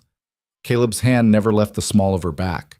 He introduced her to people whose names Lena immediately forgot, smiled for photos, gave sound bites to reporters about how happy they were. And Lena played her part. She smiled. She laughed at the right moments. She let Caleb pull her close for photos. She became the woman everyone expected to see, polished, gracious, completely in love. Inside, The museum had been transformed into something out of a fairy tale. Lights everywhere, music swelling from a live orchestra, people in gowns and tuxedos that probably cost more than Lena's entire neighborhood. "Remember," Caleb murmured in her ear, "we belong here." Liar. Fake it anyway. They worked the room together, and Lena watched Caleb operate. This was his world. The handshakes, the small talk, the careful navigation of social politics. He was good at it, but she could see the exhaustion in the set of his shoulders, the way his smile never quite reached his eyes. "Mr. Vaughn!" They turned to find a reporter approaching, microphone in hand and camera crew following. "Quick question for the happy couple?" the reporter asked, already shoving the microphone toward them. "Of course," Caleb said smoothly. The engagement came as a surprise to many. "Can you tell us how you proposed?" Caleb's hand tightened on Lena's waist. This wasn't in the script. They'd prepared for questions about how they met, how long they'd been together, but not this. "It was actually quite simple," Lena heard herself say. "We were at home, just the two of us. Emma was asleep upstairs. Caleb had just finished a long day at work, and we were sitting on the couch, talking about nothing important. And he just asked." She looked up at Caleb and found him staring at her with something unreadable in his expression. "No grand gesture," the reporter pressed. "The grand gestures come later," Caleb said, his voice rough. "That moment was just for us." The reporter seemed satisfied with that and moved on. But Caleb didn't let go of Lena's waist, and she didn't step away. "That was good," he said quietly. "It felt real." "Yeah." His thumb moved against her back, a small, unconscious gesture. It did. They danced later, surrounded by hundreds of people, but somehow feeling alone. Caleb held her closer than he had in his office, and Lena let herself sink into it. The music, the movement, the careful lie they were both living. "Everyone's watching us," she murmured. "Let them." "Caleb, just follow my lead." So she did. And for those few minutes, with his arms around her and the music swelling and cameras flashing from every corner, Lena let herself believe the lie. Let herself imagine this was real, that she was really engaged to this man, that she really belonged in this glittering world. The illusion shattered when Marcus appeared at Caleb's elbow. "Mind if I cut in?" "Actually, yes," Caleb said. "Oh, come on, just one dance with my future cousin, unless you don't trust me." It was a trap, obviously. Refusing would look possessive, controlling. Agreeing meant letting Marcus get Lena alone. "It's fine," Lena said, making the choice for him. One dance. Caleb's jaw tightened, but he stepped back. Marcus took his place, and suddenly Lena was being led across the floor by a man who looked at her like she was a puzzle he was determined to solve. "You're very good at this," Marcus said conversationally. "At dancing?" "At playing the part. The loving fiancée, the devoted mother figure. It's quite convincing." "That's because it's not playing, isn't it?" His smile was sharp. "Come now, Lena. We're both adults. You appeared out of nowhere at exactly the moment Caleb needed to look settled. You have no social media presence, no digital footprint before 6 months ago. You work in a coffee shop but somehow fit seamlessly into high society. Some people are adaptable, and some people are paid to be." He spun her, and Lena had to fight to keep her balance. "I've been looking into you, your background, your finances. Everything checks out on paper, which is interesting because these days, nothing checks out that cleanly unless someone made sure it would." "I don't know what you're implying. Don't you?" He leaned closer. "I think you're a plant. A perfectly crafted fabrication designed to make my cousin look stable enough to run a company. And I think eventually you're going to slip. And when you do, I'll be there to catch every glorious second of it." The song ended. Marcus released her with a smile that didn't reach his eyes. "Enjoy the rest of your evening, Lena. I know I will." He disappeared into the crowd, and Lena stood frozen until Caleb appeared, his expression stormy. "What did he say?"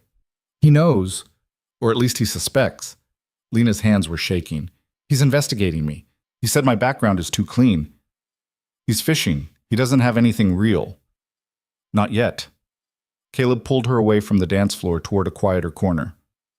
"Look at me." Lena did. Marcus can suspect all he wants. Without proof, he's just another jealous cousin making noise. And the longer we maintain this, the harder it becomes for him to claim it's fake. His hands found her shoulders. But if you want out, if this is too much, tell me now. Lena thought about walking away, about going back to her tiny apartment and her coffee shop job and her life where the stakes were low and the lies were simpler. Then she thought about Eleanor's trembling hands, Emma's tears, Caleb's exhausted smile. I'm not walking away, she said, but we need to be more careful, no more slip-ups. Agreed. They stayed at the gala another 2 hours, smiling and dancing and pretending everything was fine. But when Caleb finally took Lena home, they sat in the car outside her building in heavy silence. Thank you, he said finally, for handling Marcus, for not running. I made a deal. I keep my deals. It's more than that. He looked at her. You could have cracked when he confronted you. Most people would have, but you held firm. Yeah, well, I've had practice dealing with people who think I don't belong places. Caleb's expression softened. Lena, I should go. Nicole's probably waiting up. She moved to open the door, but Caleb's hand caught hers. Wait. She turned back and found him closer than she expected, close enough to see the exhaustion in his face, the weight he carried, the cracks in his armor. I'm glad it was you, he said quietly. That night, in the hallway, I'm glad it was you and not some actress I'd never have to think about again. Lena's breath caught. Caleb, but he was already pulling back, putting distance between them again. See you Monday. Eleanor wants us for dinner. Of course she does. Lena climbed out of the car and watched it pull away, the ring heavy on her finger and her heart hammering against her ribs. Behind her, Nicole was definitely waiting up, armed with questions Lena couldn't answer. Above her, the sky was starting to lighten toward dawn. And somewhere in Manhattan, Marcus was probably already planning his next move. 3 months suddenly felt like a very long time. The explosion came 3 weeks later, on a Tuesday morning when Lena was halfway through her shift at the coffee shop. Her phone lit up with notifications so fast it actually made a sound, buzz after buzz after buzz until the screen was just a blur of alerts. Then Nicole called, then Margot, then a number Lena didn't recognize. She ignored them all until her manager, Sam, came out from the back room with his own phone in hand, staring at her like she'd grown a second head. You want to explain why there's a photo of you kissing a billionaire on every gossip site in America? Lena's blood went cold. What? Sam turned his phone around. The headline screamed across the screen. Vaughn engagement exposed. Billionaire's fiancée was paid actress in elaborate scheme. Below it, photographs. Lena and Caleb at the gala, yes, but also screenshots of what looked like contracts, bank transfers, emails between Caleb and someone named Gabrielle Chen discussing payment terms for fiancé services. The article laid it all out in brutal detail, how Caleb had hired an actress, how Lena had somehow ended up in her place, how the entire engagement was a fraud designed to appease his dying grandmother and secure his position at the company. I can explain, Lena started, but her voice came out thin and useless. You're engaged to Caleb Vaughn and you didn't tell anyone? Sam's expression was caught between impressed and furious. Lena, there are photographers outside, like right now. I've got customers filming you on their phones. Lena looked up and realized he was right. Every person in the coffee shop was staring at her, phones out, capturing her panic for social media. Through the front window, she could see a crowd gathering, cameras raised. Her phone rang again, Caleb this time. She answered with shaking hands. Tell me this isn't happening. Where are you? His voice was clipped, controlled, but she could hear the barely restrained fury underneath. Work. There are people everywhere. Caleb, what do we do? Stay there. I'm sending security. Don't talk to anyone. Don't go outside. Don't say anything. Understand? How did this happen? I don't know, but I'm going to find out. A pause, heavy with implications. Are you okay? No, I'm really not. 20 minutes. Just hold on. The line went dead. Lena stood behind the counter, surrounded by staring customers, while her phone continued to explode with notifications. Someone had found her social media, the accounts Caleb's team had set up for her, and the comments were vicious. Gold digger, liar, fraud. Worse things Lena couldn't make herself read. Sam touched her arm gently. Maybe you should go in the back. Maybe I should run and never stop. That's also an option. She retreated to the tiny break room and tried to breathe, tried to think. Someone had leaked the contracts. Someone had access to Caleb's private communications, his financial records, Everything they'd worked so hard to keep buried. Her phone rang. Eleanor this time. Don't answer it, Lena whispered to herself. But her hand moved anyway. Mrs. Vaughn!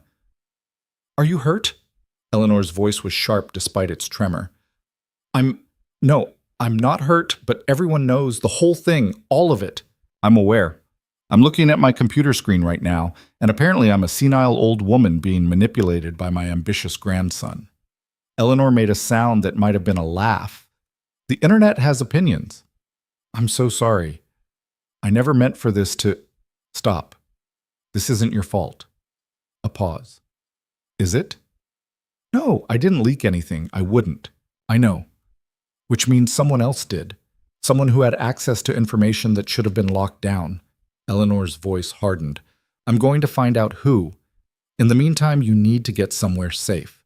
The press will eat you alive. Caleb's sending security. Good. When they arrive, go directly to his apartment. Don't stop. Don't talk to anyone. And Lena? Yes? This isn't over. Not by a long shot. The security team arrived 15 minutes later, 2 men in dark suits who looked like they could bench press a car. They formed a wall around Lena and escorted her out through the back entrance.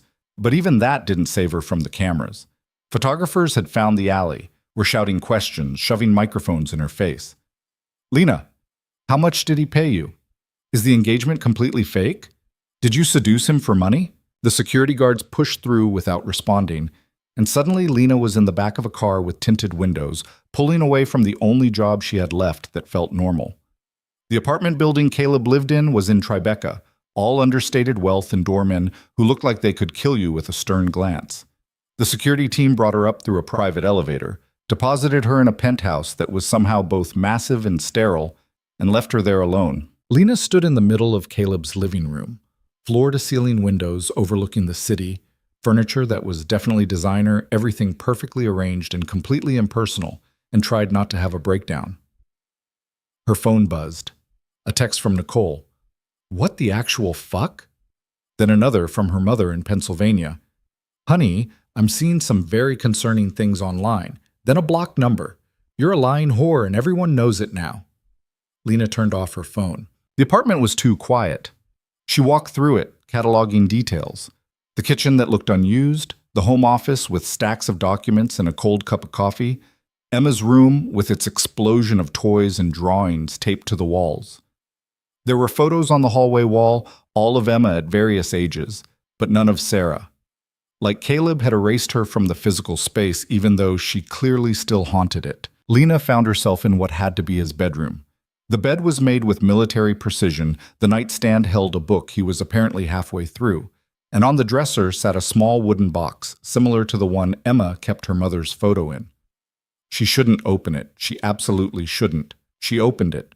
Inside was a wedding ring, simple, gold, worn. Sarah's probably. Next to it, a photo of the three of them, Caleb, Sarah, baby Emma, all laughing at something outside the frame. Caleb looked younger, looser, like someone who hadn't yet learned to build walls.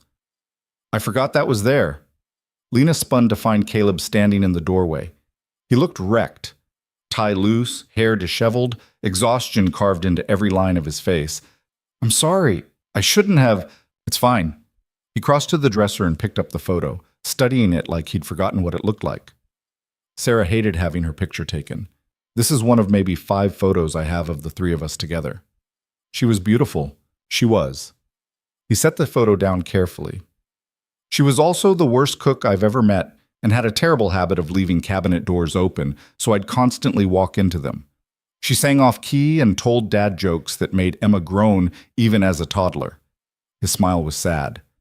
Everyone wants to remember her as some perfect angel, but she was just a person, a good person, but still just a person. Lena didn't know what to say to that. Caleb closed the box and turned to face her. Are you okay? People are calling me a whore on the internet, so I've had better days. I saw. My PR team is working on it. Working on what? It's all true. We did fake the engagement. I am being paid. There's nothing to spin. There's always something to spin. But he didn't sound convinced. He moved past her, out of the bedroom, and Lena followed him back to the living room. Who leaked it? She asked. She tapan. We're still figuring that out. The contracts were secure, the emails were encrypted. Whoever did this had serious access. He poured himself a drink from the bar, didn't offer her one. Marcus is the obvious suspect. But I can't prove it. And without proof, accusing him just makes me look paranoid and desperate.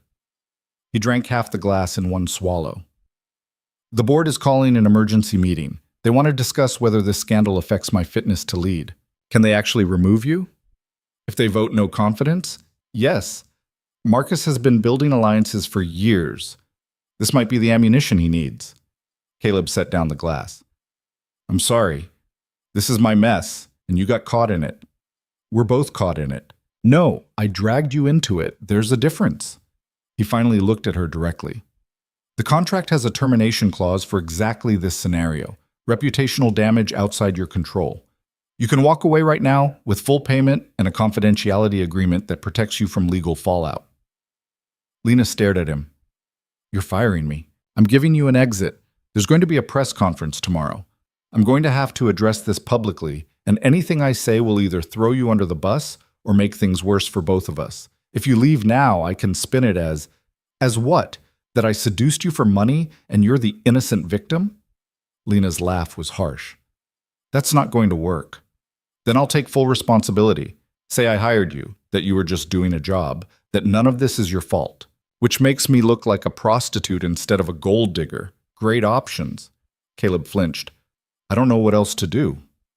How about we tell the truth? The truth is that I hired you to lie to my dying grandmother. That doesn't play well. The truth, Lena said carefully, is more complicated than that. Is it? She thought about Eleanor saying the lie had become real, about dancing with Caleb at the gala, about Emma crying in her arms, about all the moments in the past month that had felt less like acting and more like something else entirely. When did you start actually caring? She asked quietly. Caleb went very still. What? About me? About this? When did it stop being just a business arrangement? She moved closer. Because I know when it happened for me. It was at that first dinner when Emma asked if I was going to be her new mom, and you looked like someone had punched you. You were so desperate to protect her from being hurt again that you would have called the whole thing off right there if I'd pushed. That's when I realized you weren't just some cold billionaire playing chess with people's lives. Lena, so I'm asking you, when did you start caring? He stared at her for a long moment, and something shifted in his expression. The coffee shop, he said finally. What? When we were building our cover story, and you were adding all these little details about the lemon scone and the sweater you were wearing. You made it so real I almost believed it myself. He ran a hand through his hair. And then every dinner after that, every time you dealt with my family or played with Emma or just existed in my space, you weren't acting. You were just being yourself, and I started to wish the lie was true. The admission hung in the air between them, terrifying and honest. This is really bad timing, Lena said. Terrible timing. Your family is going to disown you. Your company might fire you. The entire internet thinks I'm a con artist. I know. And you're telling me you have actual feelings for me. I'm telling you, Caleb said carefully, that somewhere in the middle of this disaster, I forgot we were pretending. Lena's phone, still turned off, buzzed from her pocket with some notification that managed to break through anyway. A reminder that the outside world existed, that this wasn't some private moment but the eye of a hurricane that was about to tear them both apart. What do we do? She asked. Honestly, I have no idea. Caleb moved to the window, staring out at the city. Every option ends badly. We admit it was fake, I lose everything, and you become the villain. We claim it's real, nobody believes us, and we both look like liars. We go our separate ways, the damage is already done. So we're screwed no matter what. Pretty much. Lena joined him at the window. Somewhere down there, people were writing think pieces about her, tearing apart her background, her choices, everything about her that they could find. Nicole was probably fielding calls from reporters. Her mother was probably crying. The coffee shop was probably swamped with curiosity seekers. Eleanor said this wasn't over, Lena said. She would say that. She's fought her way through worse. Maybe we should fight too. Caleb looked at her. How? I don't know yet, but running away feels like letting Marcus win. And I'm really tired of people like Marcus getting everything they want while people like us get destroyed. Something fierce flashed across Caleb's face. You sound like my grandmother. I'll take that as a compliment. Before he could respond, the elevator dinged. They both turned as the doors opened and Eleanor walked out, leaning heavily on a cane Lena had never seen her use before. Patricia was behind her, looking simultaneously furious and resigned. Oh good, you're both here, Eleanor said. That saves time. Grandmother, you shouldn't have come. The stress of sitting at home while my family implodes is significantly worse than the stress of coming here to fix it. Eleanor moved to the couch and sat with visible relief. Patricia, pour me a drink. Something strong. Patricia moved to the bar without comment. Caleb and Lena exchanged glances. How did you even get past security? Caleb asked. I'm Eleanor Vaughn. I don't need permission to go anywhere. She accepted the drink Patricia handed her. Now sit down, both of you. We need to talk strategy. They sat. Eleanor took a long sip of her drink, then set it down with deliberate care. First things first, Marcus leaked the story. How do you know? Caleb asked. Because I've known that boy his entire life, and he's never been as clever as he thinks he is. He hired someone to hack your systems, got access to your emails and contracts, and handed everything to that gossip site with the understanding they'd run it immediately. Eleanor's expression was cold. What he didn't count on was me having better hackers. You have hackers? Lena's voice came out strangled. Darling, I have everything, including proof that Marcus paid for the leak. She pulled a folded document from her bag and handed it to Caleb. Bank transfers, emails, the works. Enough to bury him in legal trouble and family disgrace. Caleb scanned the papers, his expression darkening with each page. This is ammunition, Eleanor finished. The question is how we use it. We destroy him, Patricia said from her position by the bar. We release this, show the board what he did, and watch him lose everything. That's the nuclear option, Eleanor agreed. But it's not the smart option. What's the smart option? Lena asked. Eleanor's smile was sharp. We turned this entire disaster into the greatest love story Manhattan has ever seen. Silence fell over the room. Caleb looked like he was trying to solve a complex equation. Patricia looked skeptical. Lena just felt confused. I don't understand, she said. The story right now is that Caleb hired a fake fiancé to trick his dying grandmother. That's bad. It makes him look manipulative and makes you look mercenary. Eleanor leaned forward.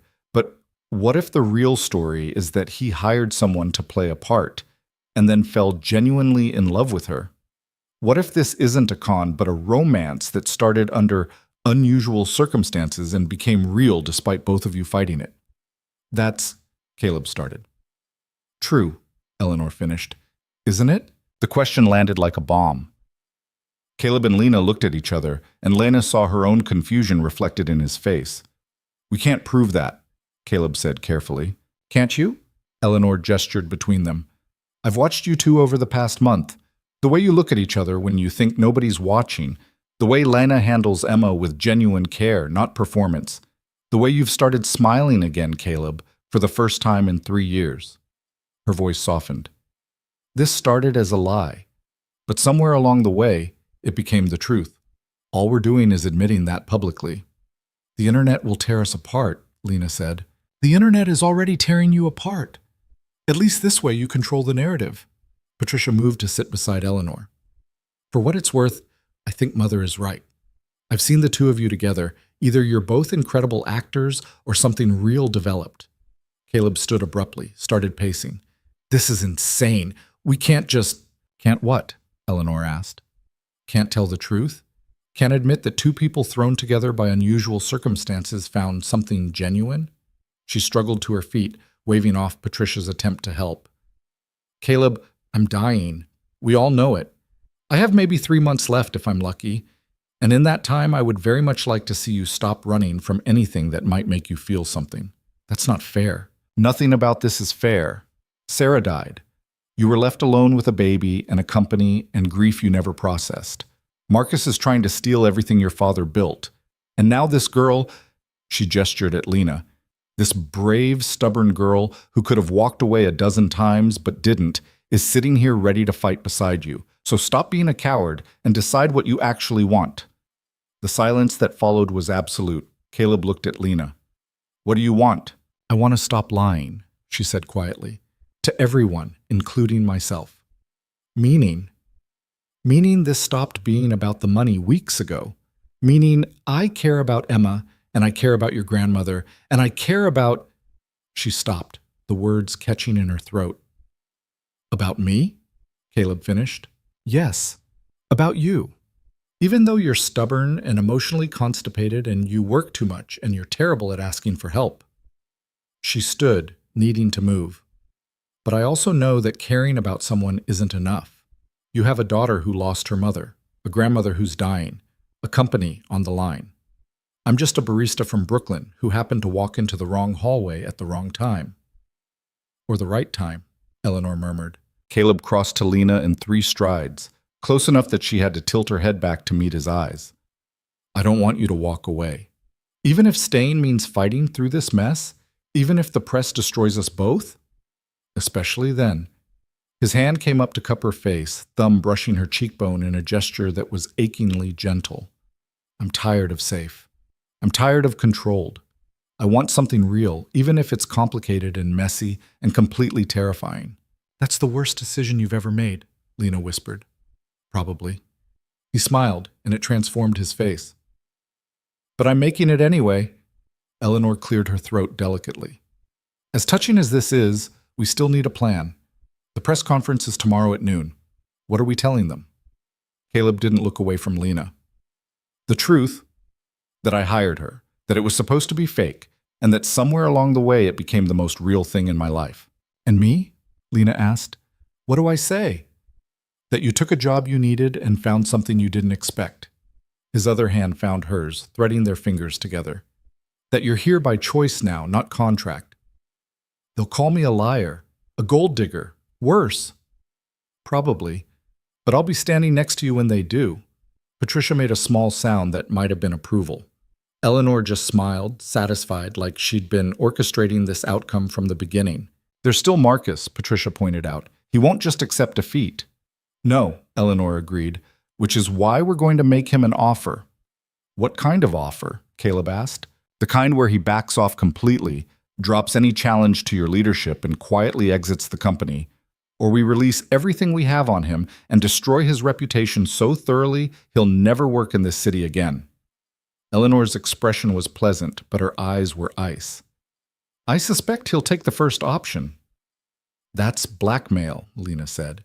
That's business, dear. And family. Sometimes they're the same thing. Caleb's phone rang. He glanced at it, frowned. It's my PR director. She's been calling all day. Answer it, Eleanor said. Tell her we're doing a joint press conference tomorrow. You, Lena, and me. We're presenting a united front. You don't have to. I'm dying, Caleb. I get to spend my remaining time however I want. And I want to spend it making sure my grandson doesn't throw away his chance at happiness because he's afraid of what people might think. She settled back on the couch. Now answer your phone and tell your PR team to earn their exorbitant salaries. The next 12 hours were a blur. Caleb's PR director, a fierce woman named Monica who looked like she hadn't slept in days, arrived within the hour and immediately started coordinating strategy. Patricia made calls to board members, preemptively addressing concerns. Eleanor sat in the center of it all like a general directing troops, her tremor getting worse as the night wore on, but her mind sharp as ever. Lena found herself in Caleb's home office at 2 a.m, going over talking points while he fielded calls, and Monica rehearsed responses to anticipated questions. Emma had been dropped off by her nanny around midnight. Apparently sleepovers at her grandmother's had become routine, and was now asleep in her room, blissfully unaware that her entire world was about to be dissected on live television. You should get some rest, Caleb said, ending yet another call. So should you. I don't think I can. They were alone for the first time in hours. Monica had gone to grab coffee, Patricia and Eleanor had retired to guest rooms, and the apartment was finally quiet. Are we really doing this? Lena asked. Standing in front of cameras and admitting we fell for each other while lying to everyone? Yes, apparently we are. He rubbed his face. You can still back out. Stop giving me exits. I'm trying to be decent. Try being honest instead. She moved closer. Are you scared? Terrified. You? Same. She took his hand. But I meant what I said. I'm not walking away. Caleb pulled her closer, and for a moment they just stood there, holding each other in the quiet office while the city hummed outside. His heartbeat was steady under her ear, his arms solid around her back. Thank you, he murmured into her hair. For what? For being crazy enough to stay. Morning came too fast. Lena woke on Caleb's couch. She didn't remember falling asleep, but someone had covered her with a blanket, to find Monica already back in the apartment full of activity again. Makeup artists, stylists, security coordinators, all preparing for the press conference that would either save them or destroy them completely. Emma wandered out of her room around 8, took one look at the chaos, and climbed into Lena's lap. Why are there so many people here? Your dad and I have to talk to some reporters today.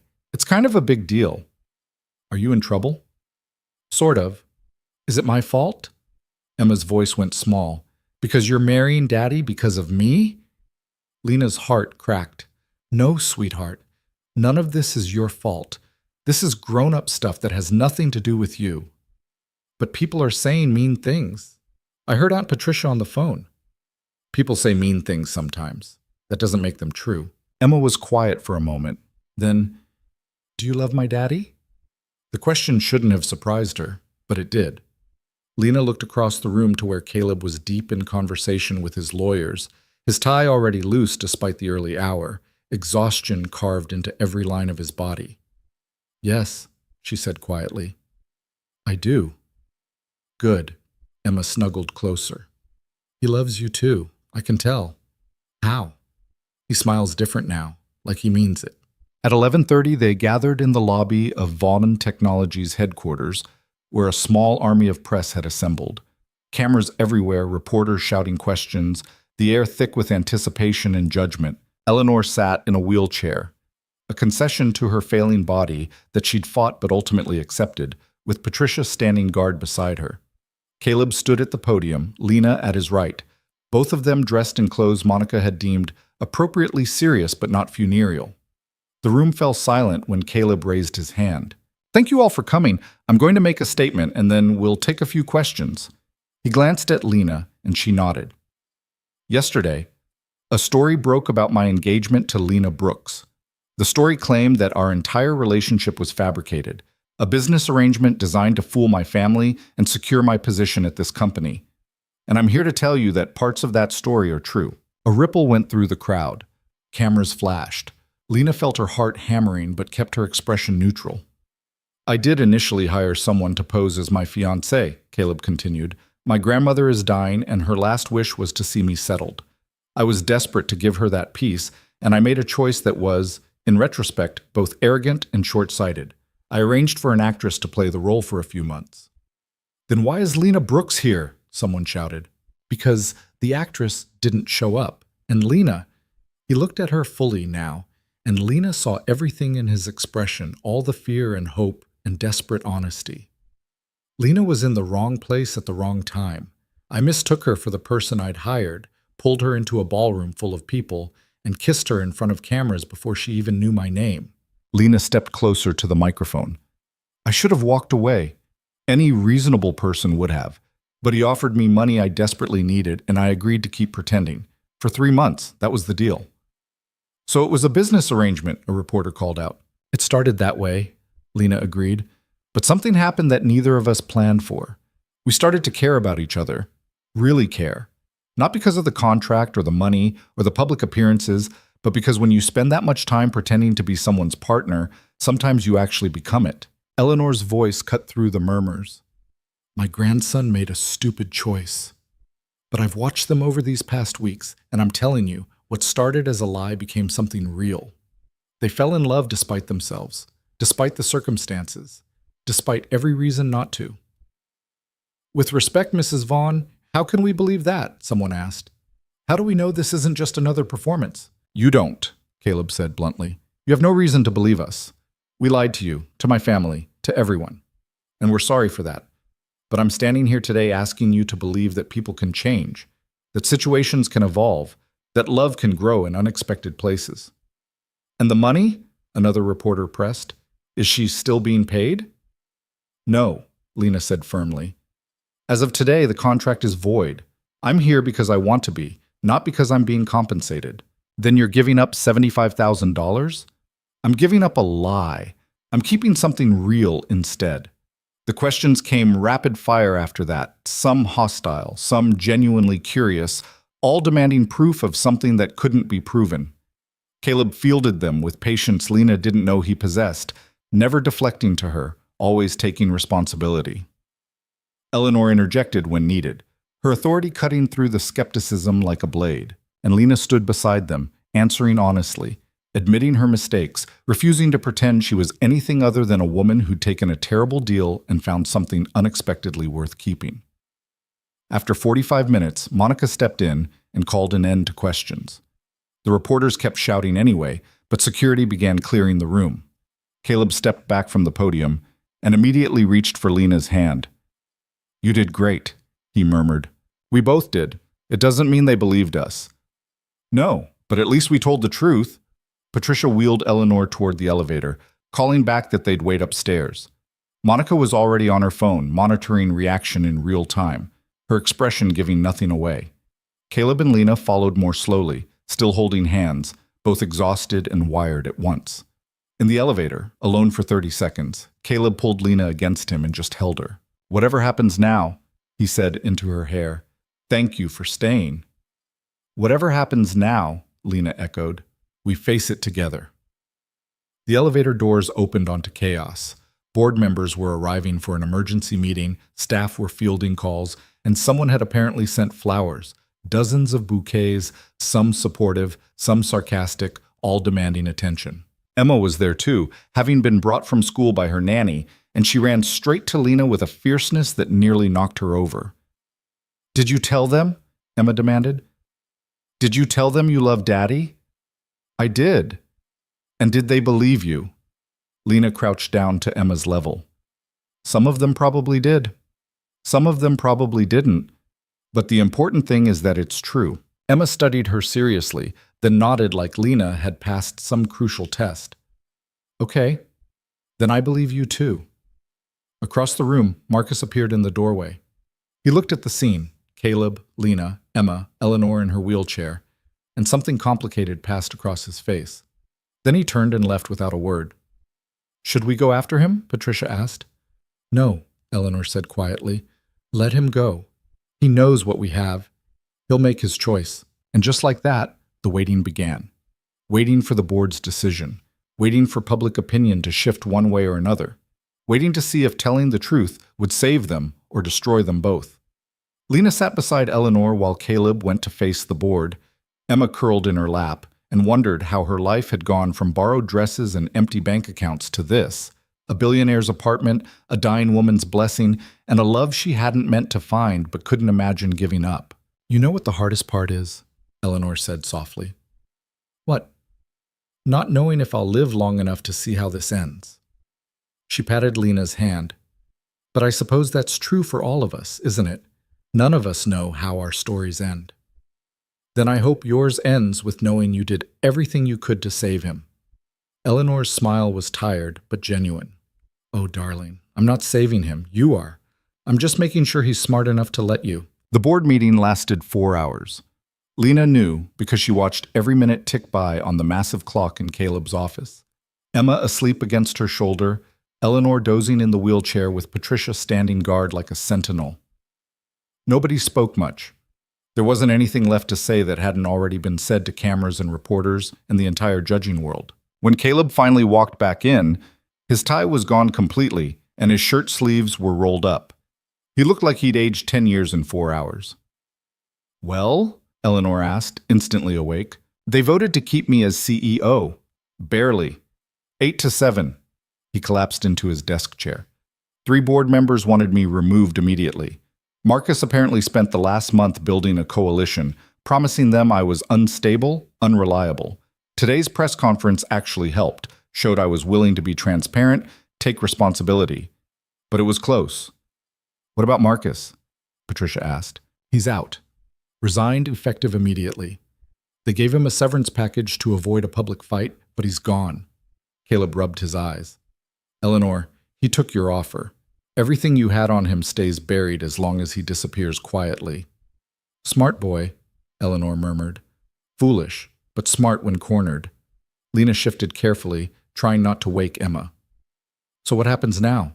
Now we survive the fallout. The press is already divided. Half think we're a love story, half think we're liars who got caught and scrambled for damage control. The board wants me to keep a low profile for a few months, let things settle. He looked at Lena with something raw in his expression. They also suggested it might be wise to postpone any actual wedding until the scandal dies down. Of course they did, Eleanor said dryly, because nothing says stability like a man who publicly admits to hiring a fake fiancée and then refuses to marry her. I didn't say I agreed with them. Didn't you? Eleanor's gaze was sharp. You're already calculating, I can see it, thinking about optics and timing and what's strategically sound. I'm thinking about protecting Lena from more public scrutiny than she's already endured. Stop deciding what's best for me without asking, Lena said quietly. Emma stirred against her shoulder, but didn't wake. I'm sitting right here. Caleb's expression shifted. You're right. I'm sorry. What do you want? I want to know if we're actually doing this or if we're just playing a different version of the same game. What's that supposed to mean? It means I stood in front of cameras and admitted I love you. It means I walked away from $75,000 to stay here on principle. And now you're already talking about postponing, about keeping low profiles, about strategy. Lena stood carefully, settling Emma into the chair. So I'm asking, is this real or isn't it? The office went very quiet.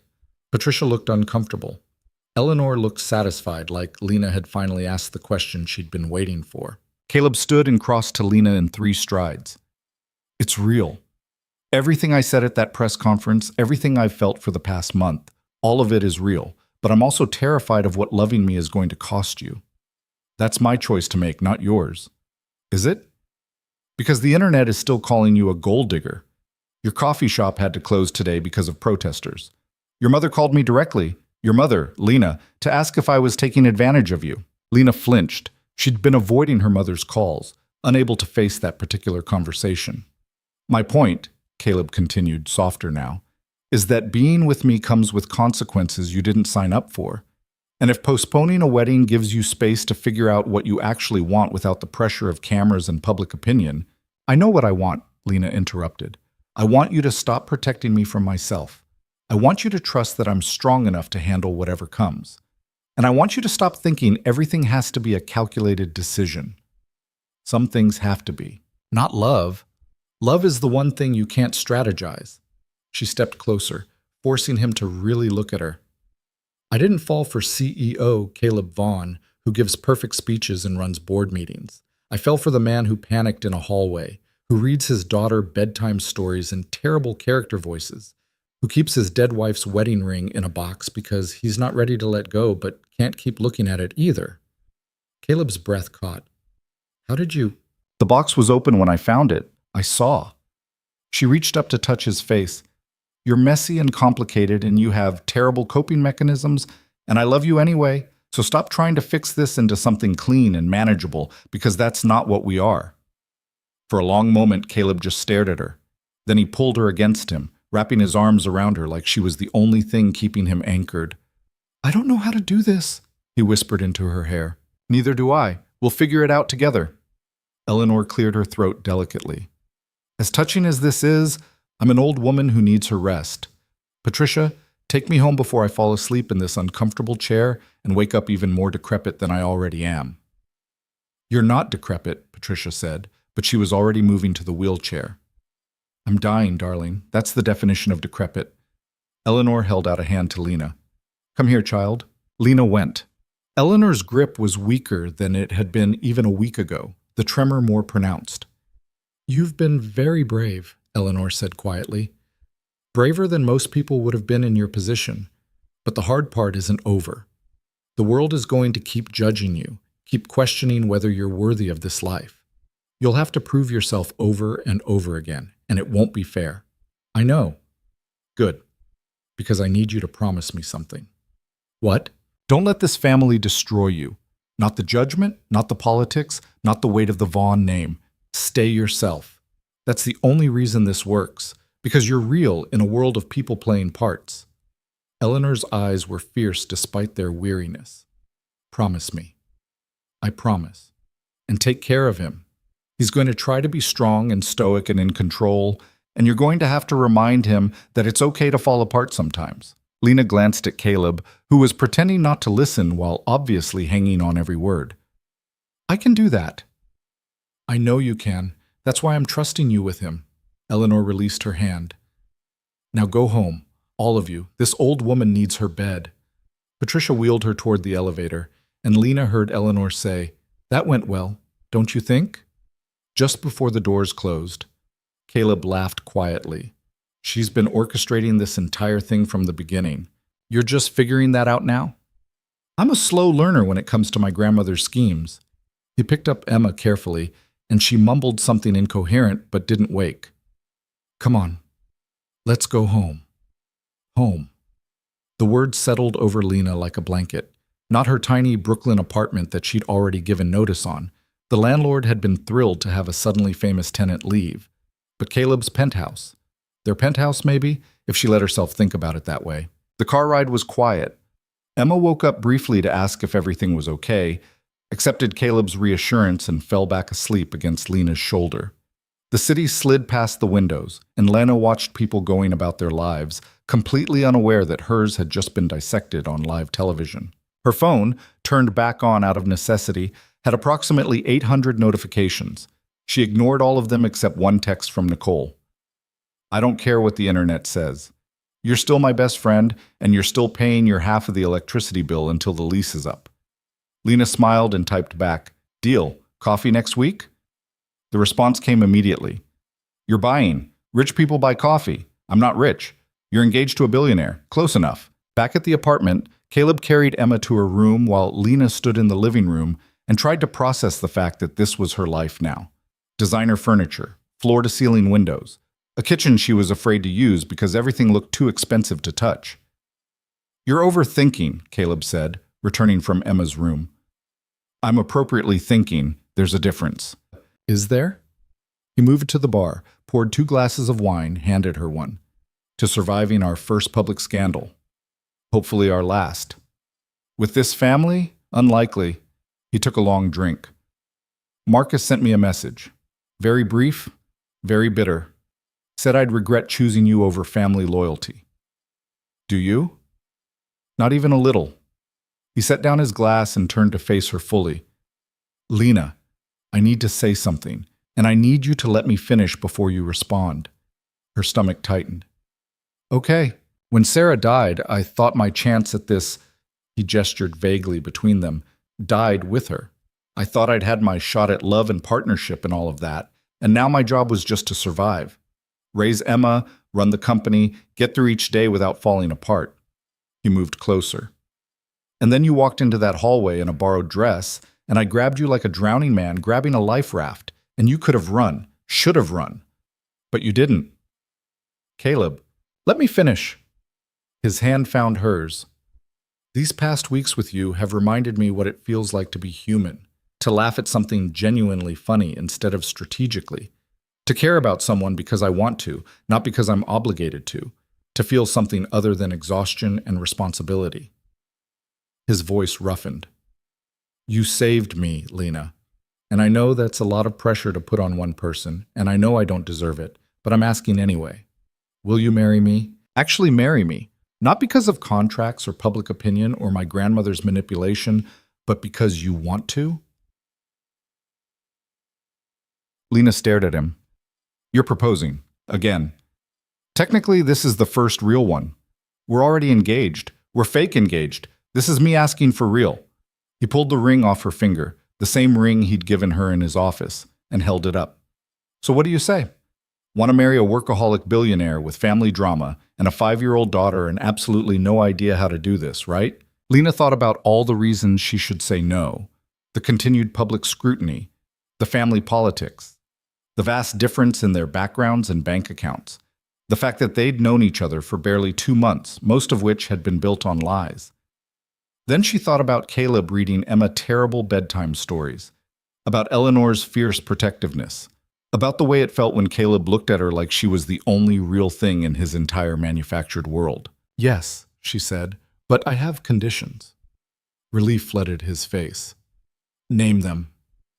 First, we do this at our pace, not the board's or the press's or anyone else's. If we want to get married tomorrow or in 2 years, that's our choice. Agreed. Second, I keep working.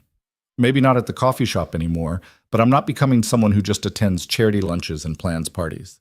I need purpose beyond being your wife. What do you want to do? I don't know yet, but I'll figure it out and you'll support it, even if it's weird or unconventional. Done. What else? Third, Emma comes first, always. If she's struggling with this, if she needs space, if she never wants to call me mom, that's okay. I'm not trying to replace Sarah. Caleb's expression went soft. She already loves you. You know that, right? She asks about you constantly when you're not here. She's 5 and processing her grandmother dying and her dad's very public scandal. Love is complicated right now. Fair enough. Anything else? Lena took a breath. Don't make me into someone I'm not. I'm always going to be the girl from Brooklyn who didn't grow up with money or private schools or summer homes. I'm going to say the wrong thing at fancy dinners and probably offend someone important, and I need you to be okay with that. I'm more than okay with it. That's exactly who I want you to be. He slid the ring back onto her finger. Is that a yes? That's a yes. Caleb kissed her then, soft and careful and full of promise. When he pulled back, his forehead rested against hers. Thank you, he whispered. For what? For giving me a second chance at this. At everything. The next few weeks were a strange combination of chaos and settling. The press coverage gradually shifted from scandal to reluctant romance as more photos surfaced. Lena with Emma at the park, Caleb looking at Lena with undisguised affection during a charity event, the family presenting a united front at various functions. Public opinion remained divided, but the viciousness faded as newer scandals took over the news cycle. Lena moved into the penthouse officially, though it took her 3 weeks to actually unpack because the whole thing still felt surreal. Emma helped, delighted to have Lena there permanently, though she still had moments where she'd withdraw, needing space to process everything changing around her. Is it weird that you're here all the time now? Emma asked one night while Lena was tucking her in. Probably a little weird, yeah. Do you miss your old apartment? Sometimes. It was small and the heat didn't work great, but it was mine, you know? Emma nodded seriously. I miss my old house sometimes, before Mommy died, even though this place is bigger and nicer. That makes sense. Missing things isn't about which place is better. It's about which place holds your memories. Will you tell me about your old place? What it was like? So Lena told her about the apartment in Brooklyn, about Nicole and their terrible furniture, and the neighbor who played saxophone at 2 a.m. Emma listened with the intensity of someone archiving information for later, and Lena realized this was how they'd build their relationship, through small moments of honesty, not grand gestures or forced bonding. Eleanor's condition deteriorated steadily. Some days she was sharp and fierce, orchestrating family politics from her bed. Other days she slept through visits, her breathing labored, her body finally giving up the fight her mind refused to surrender. Lena visited her every Tuesday and Thursday, usually bringing Emma. Eleanor seemed to rally when Emma was there, summoning energy from some reserve Lena didn't understand. Tell me about the wedding plans, Eleanor said during one visit, her voice thin but interested. We're thinking small, just family. Maybe spring. Boring. You should do something dramatic. Get married in the museum where you had the gala. Full circle. That feels a little on the nose. Life should be on the nose sometimes. Eleanor reached for Lena's hand. I won't be there, you know. At the wedding. Lena's throat tightened. You don't know that. Darling, I'm 83 and dying. I know exactly that. But she smiled. It's all right. I've seen what I needed to see. My grandson happy again. Emma adjusting. You becoming part of this family despite having every reason to run screaming. That's enough. It's not enough for me. No. But it'll have to be. Eleanor's grip weakened. Do something for me? Anything. When I'm gone, don't let them make me into a saint.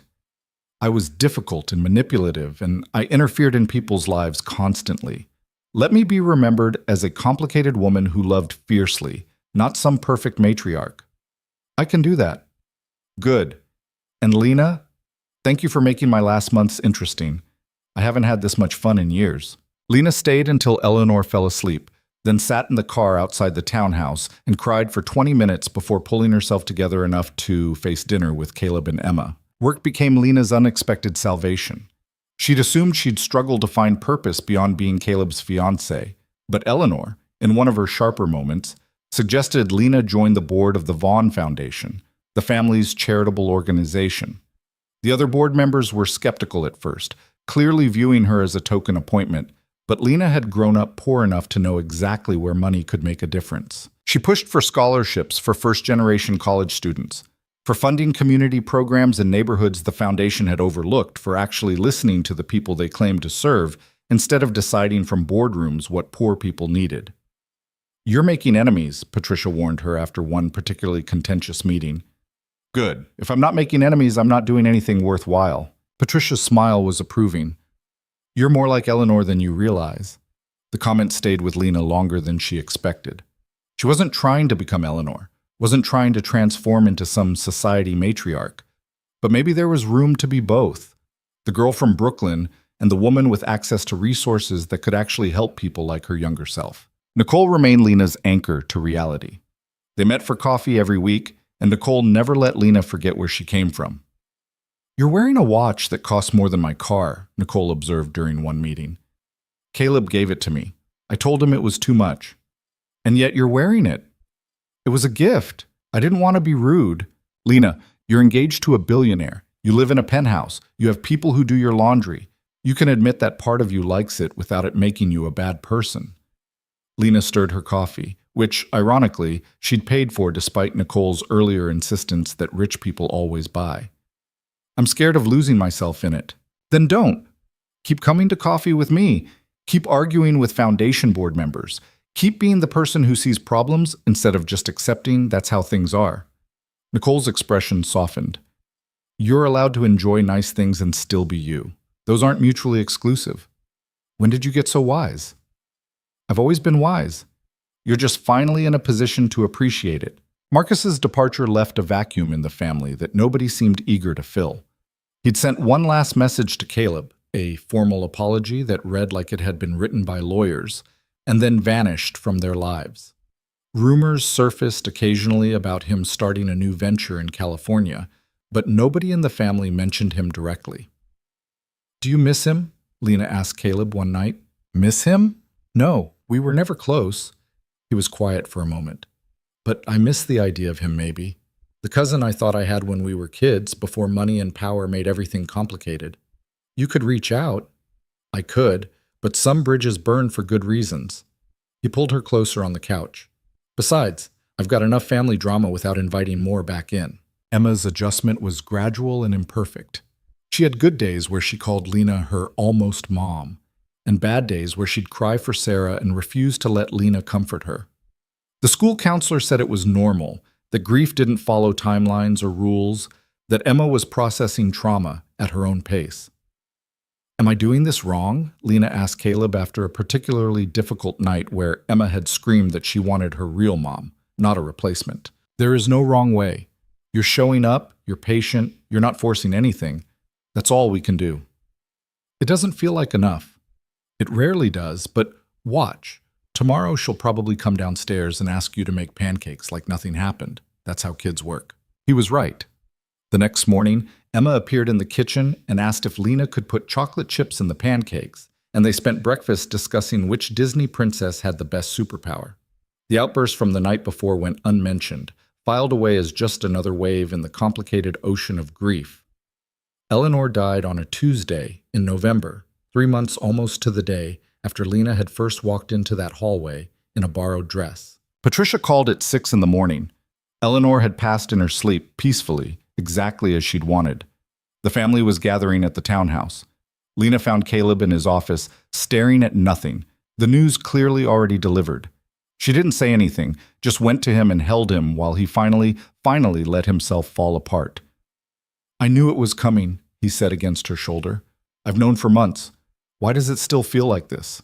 Because knowing someone's going to die and actually losing them are different things.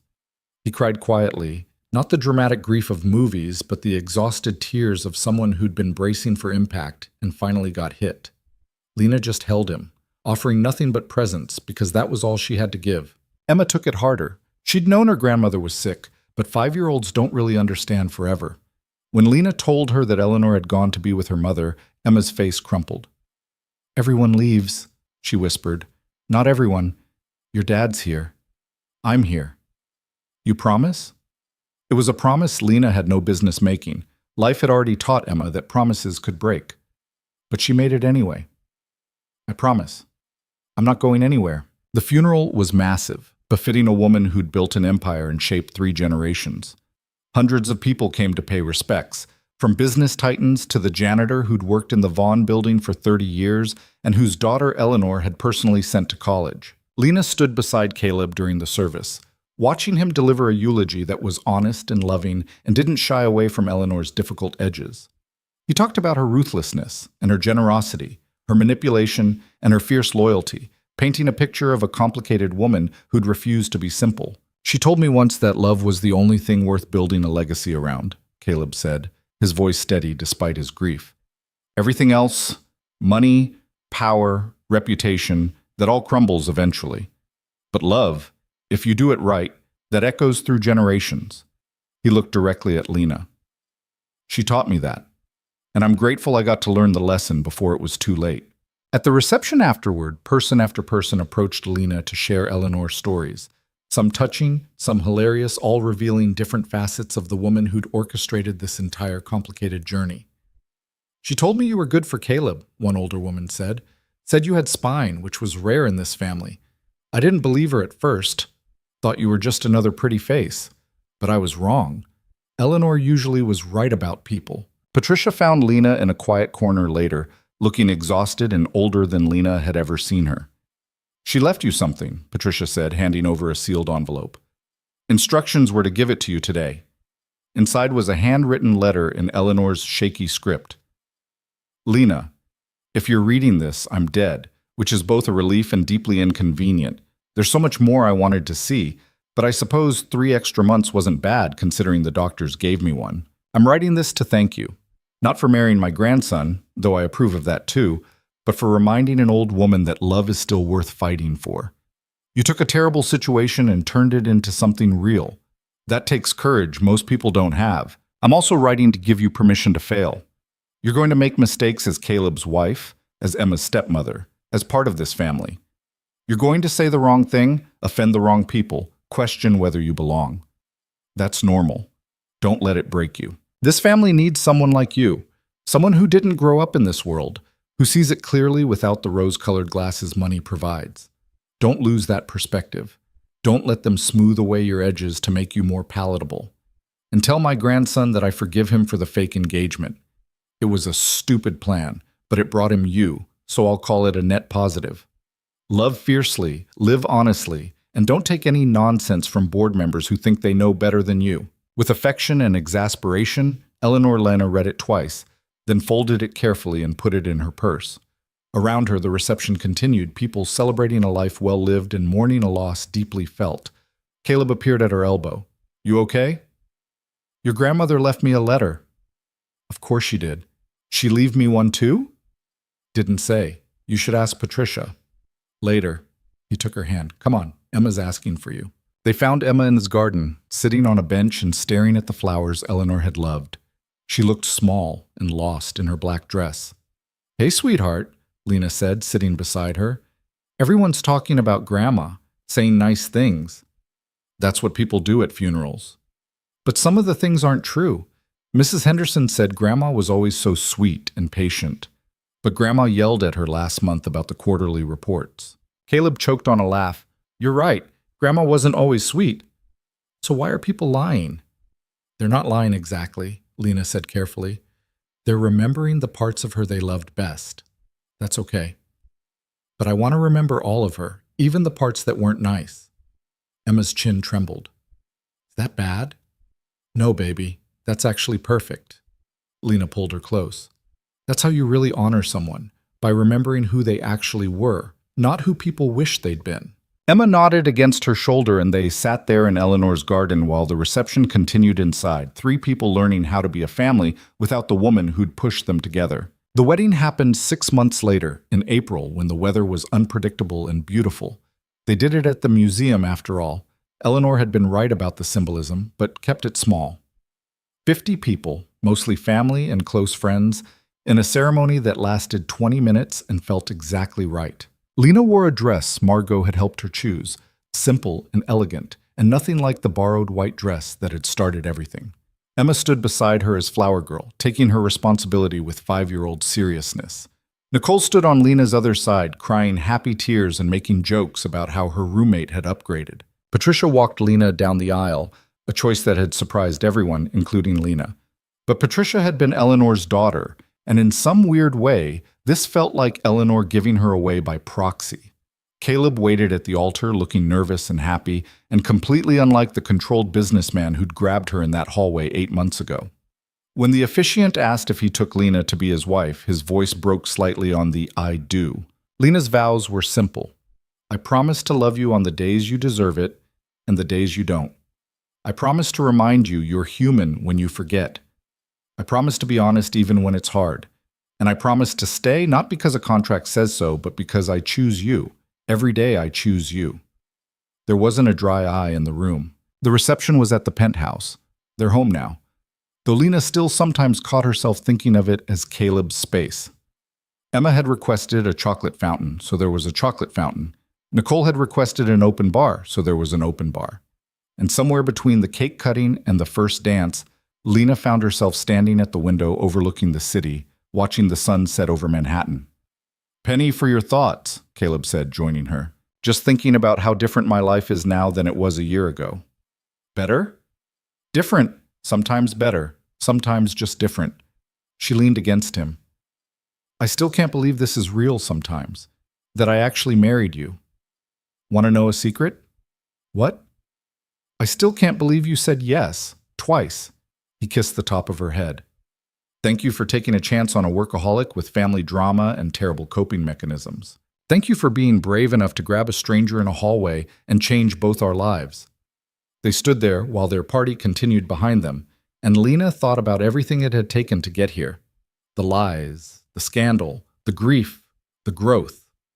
Eleanor's manipulation and Marcus's betrayal, and all the small moments in between where they'd chosen each other over easier paths. "Do you think Eleanor would approve?" Lena asked. "Are you kidding? She orchestrated half of this. She's probably watching from wherever she is and taking credit for the whole thing." "She'd be right to." "Yeah, she would." Emma appeared at their side, champagne glass full of apple juice in hand. "Everyone wants to toast you guys again. Aunt Patricia is getting impatient." "Can't keep Aunt Patricia waiting," Caleb said, but he squeezed Lena's hand once before turning back to the party. The toast was lovely. Patricia spoke about Eleanor's final wish to see Caleb happy. Nicole told embarrassing stories about Lena's dating history, and someone Lena didn't know gave a speech about the Vaughn legacy that went on too long. But through it all, Emma stayed close to Lena, and Caleb kept finding her eyes across the room, and it felt real in a way nothing had felt real in that ballroom 8 months ago. Later, after the guests had left and Emma was asleep in her room and the caterers had packed up, Lena and Caleb sat on their couch and just breathed. "We did it," Caleb said. "We did. Think we can do the rest? The actual marriage part, the raising Emma part, the navigating life part. Honestly, I have no idea. We'll probably mess it up regularly." "Probably? But we'll mess it up together, which has to count for something." Caleb pulled her close, and they sat there in their expensive apartment with their complicated past and their uncertain future.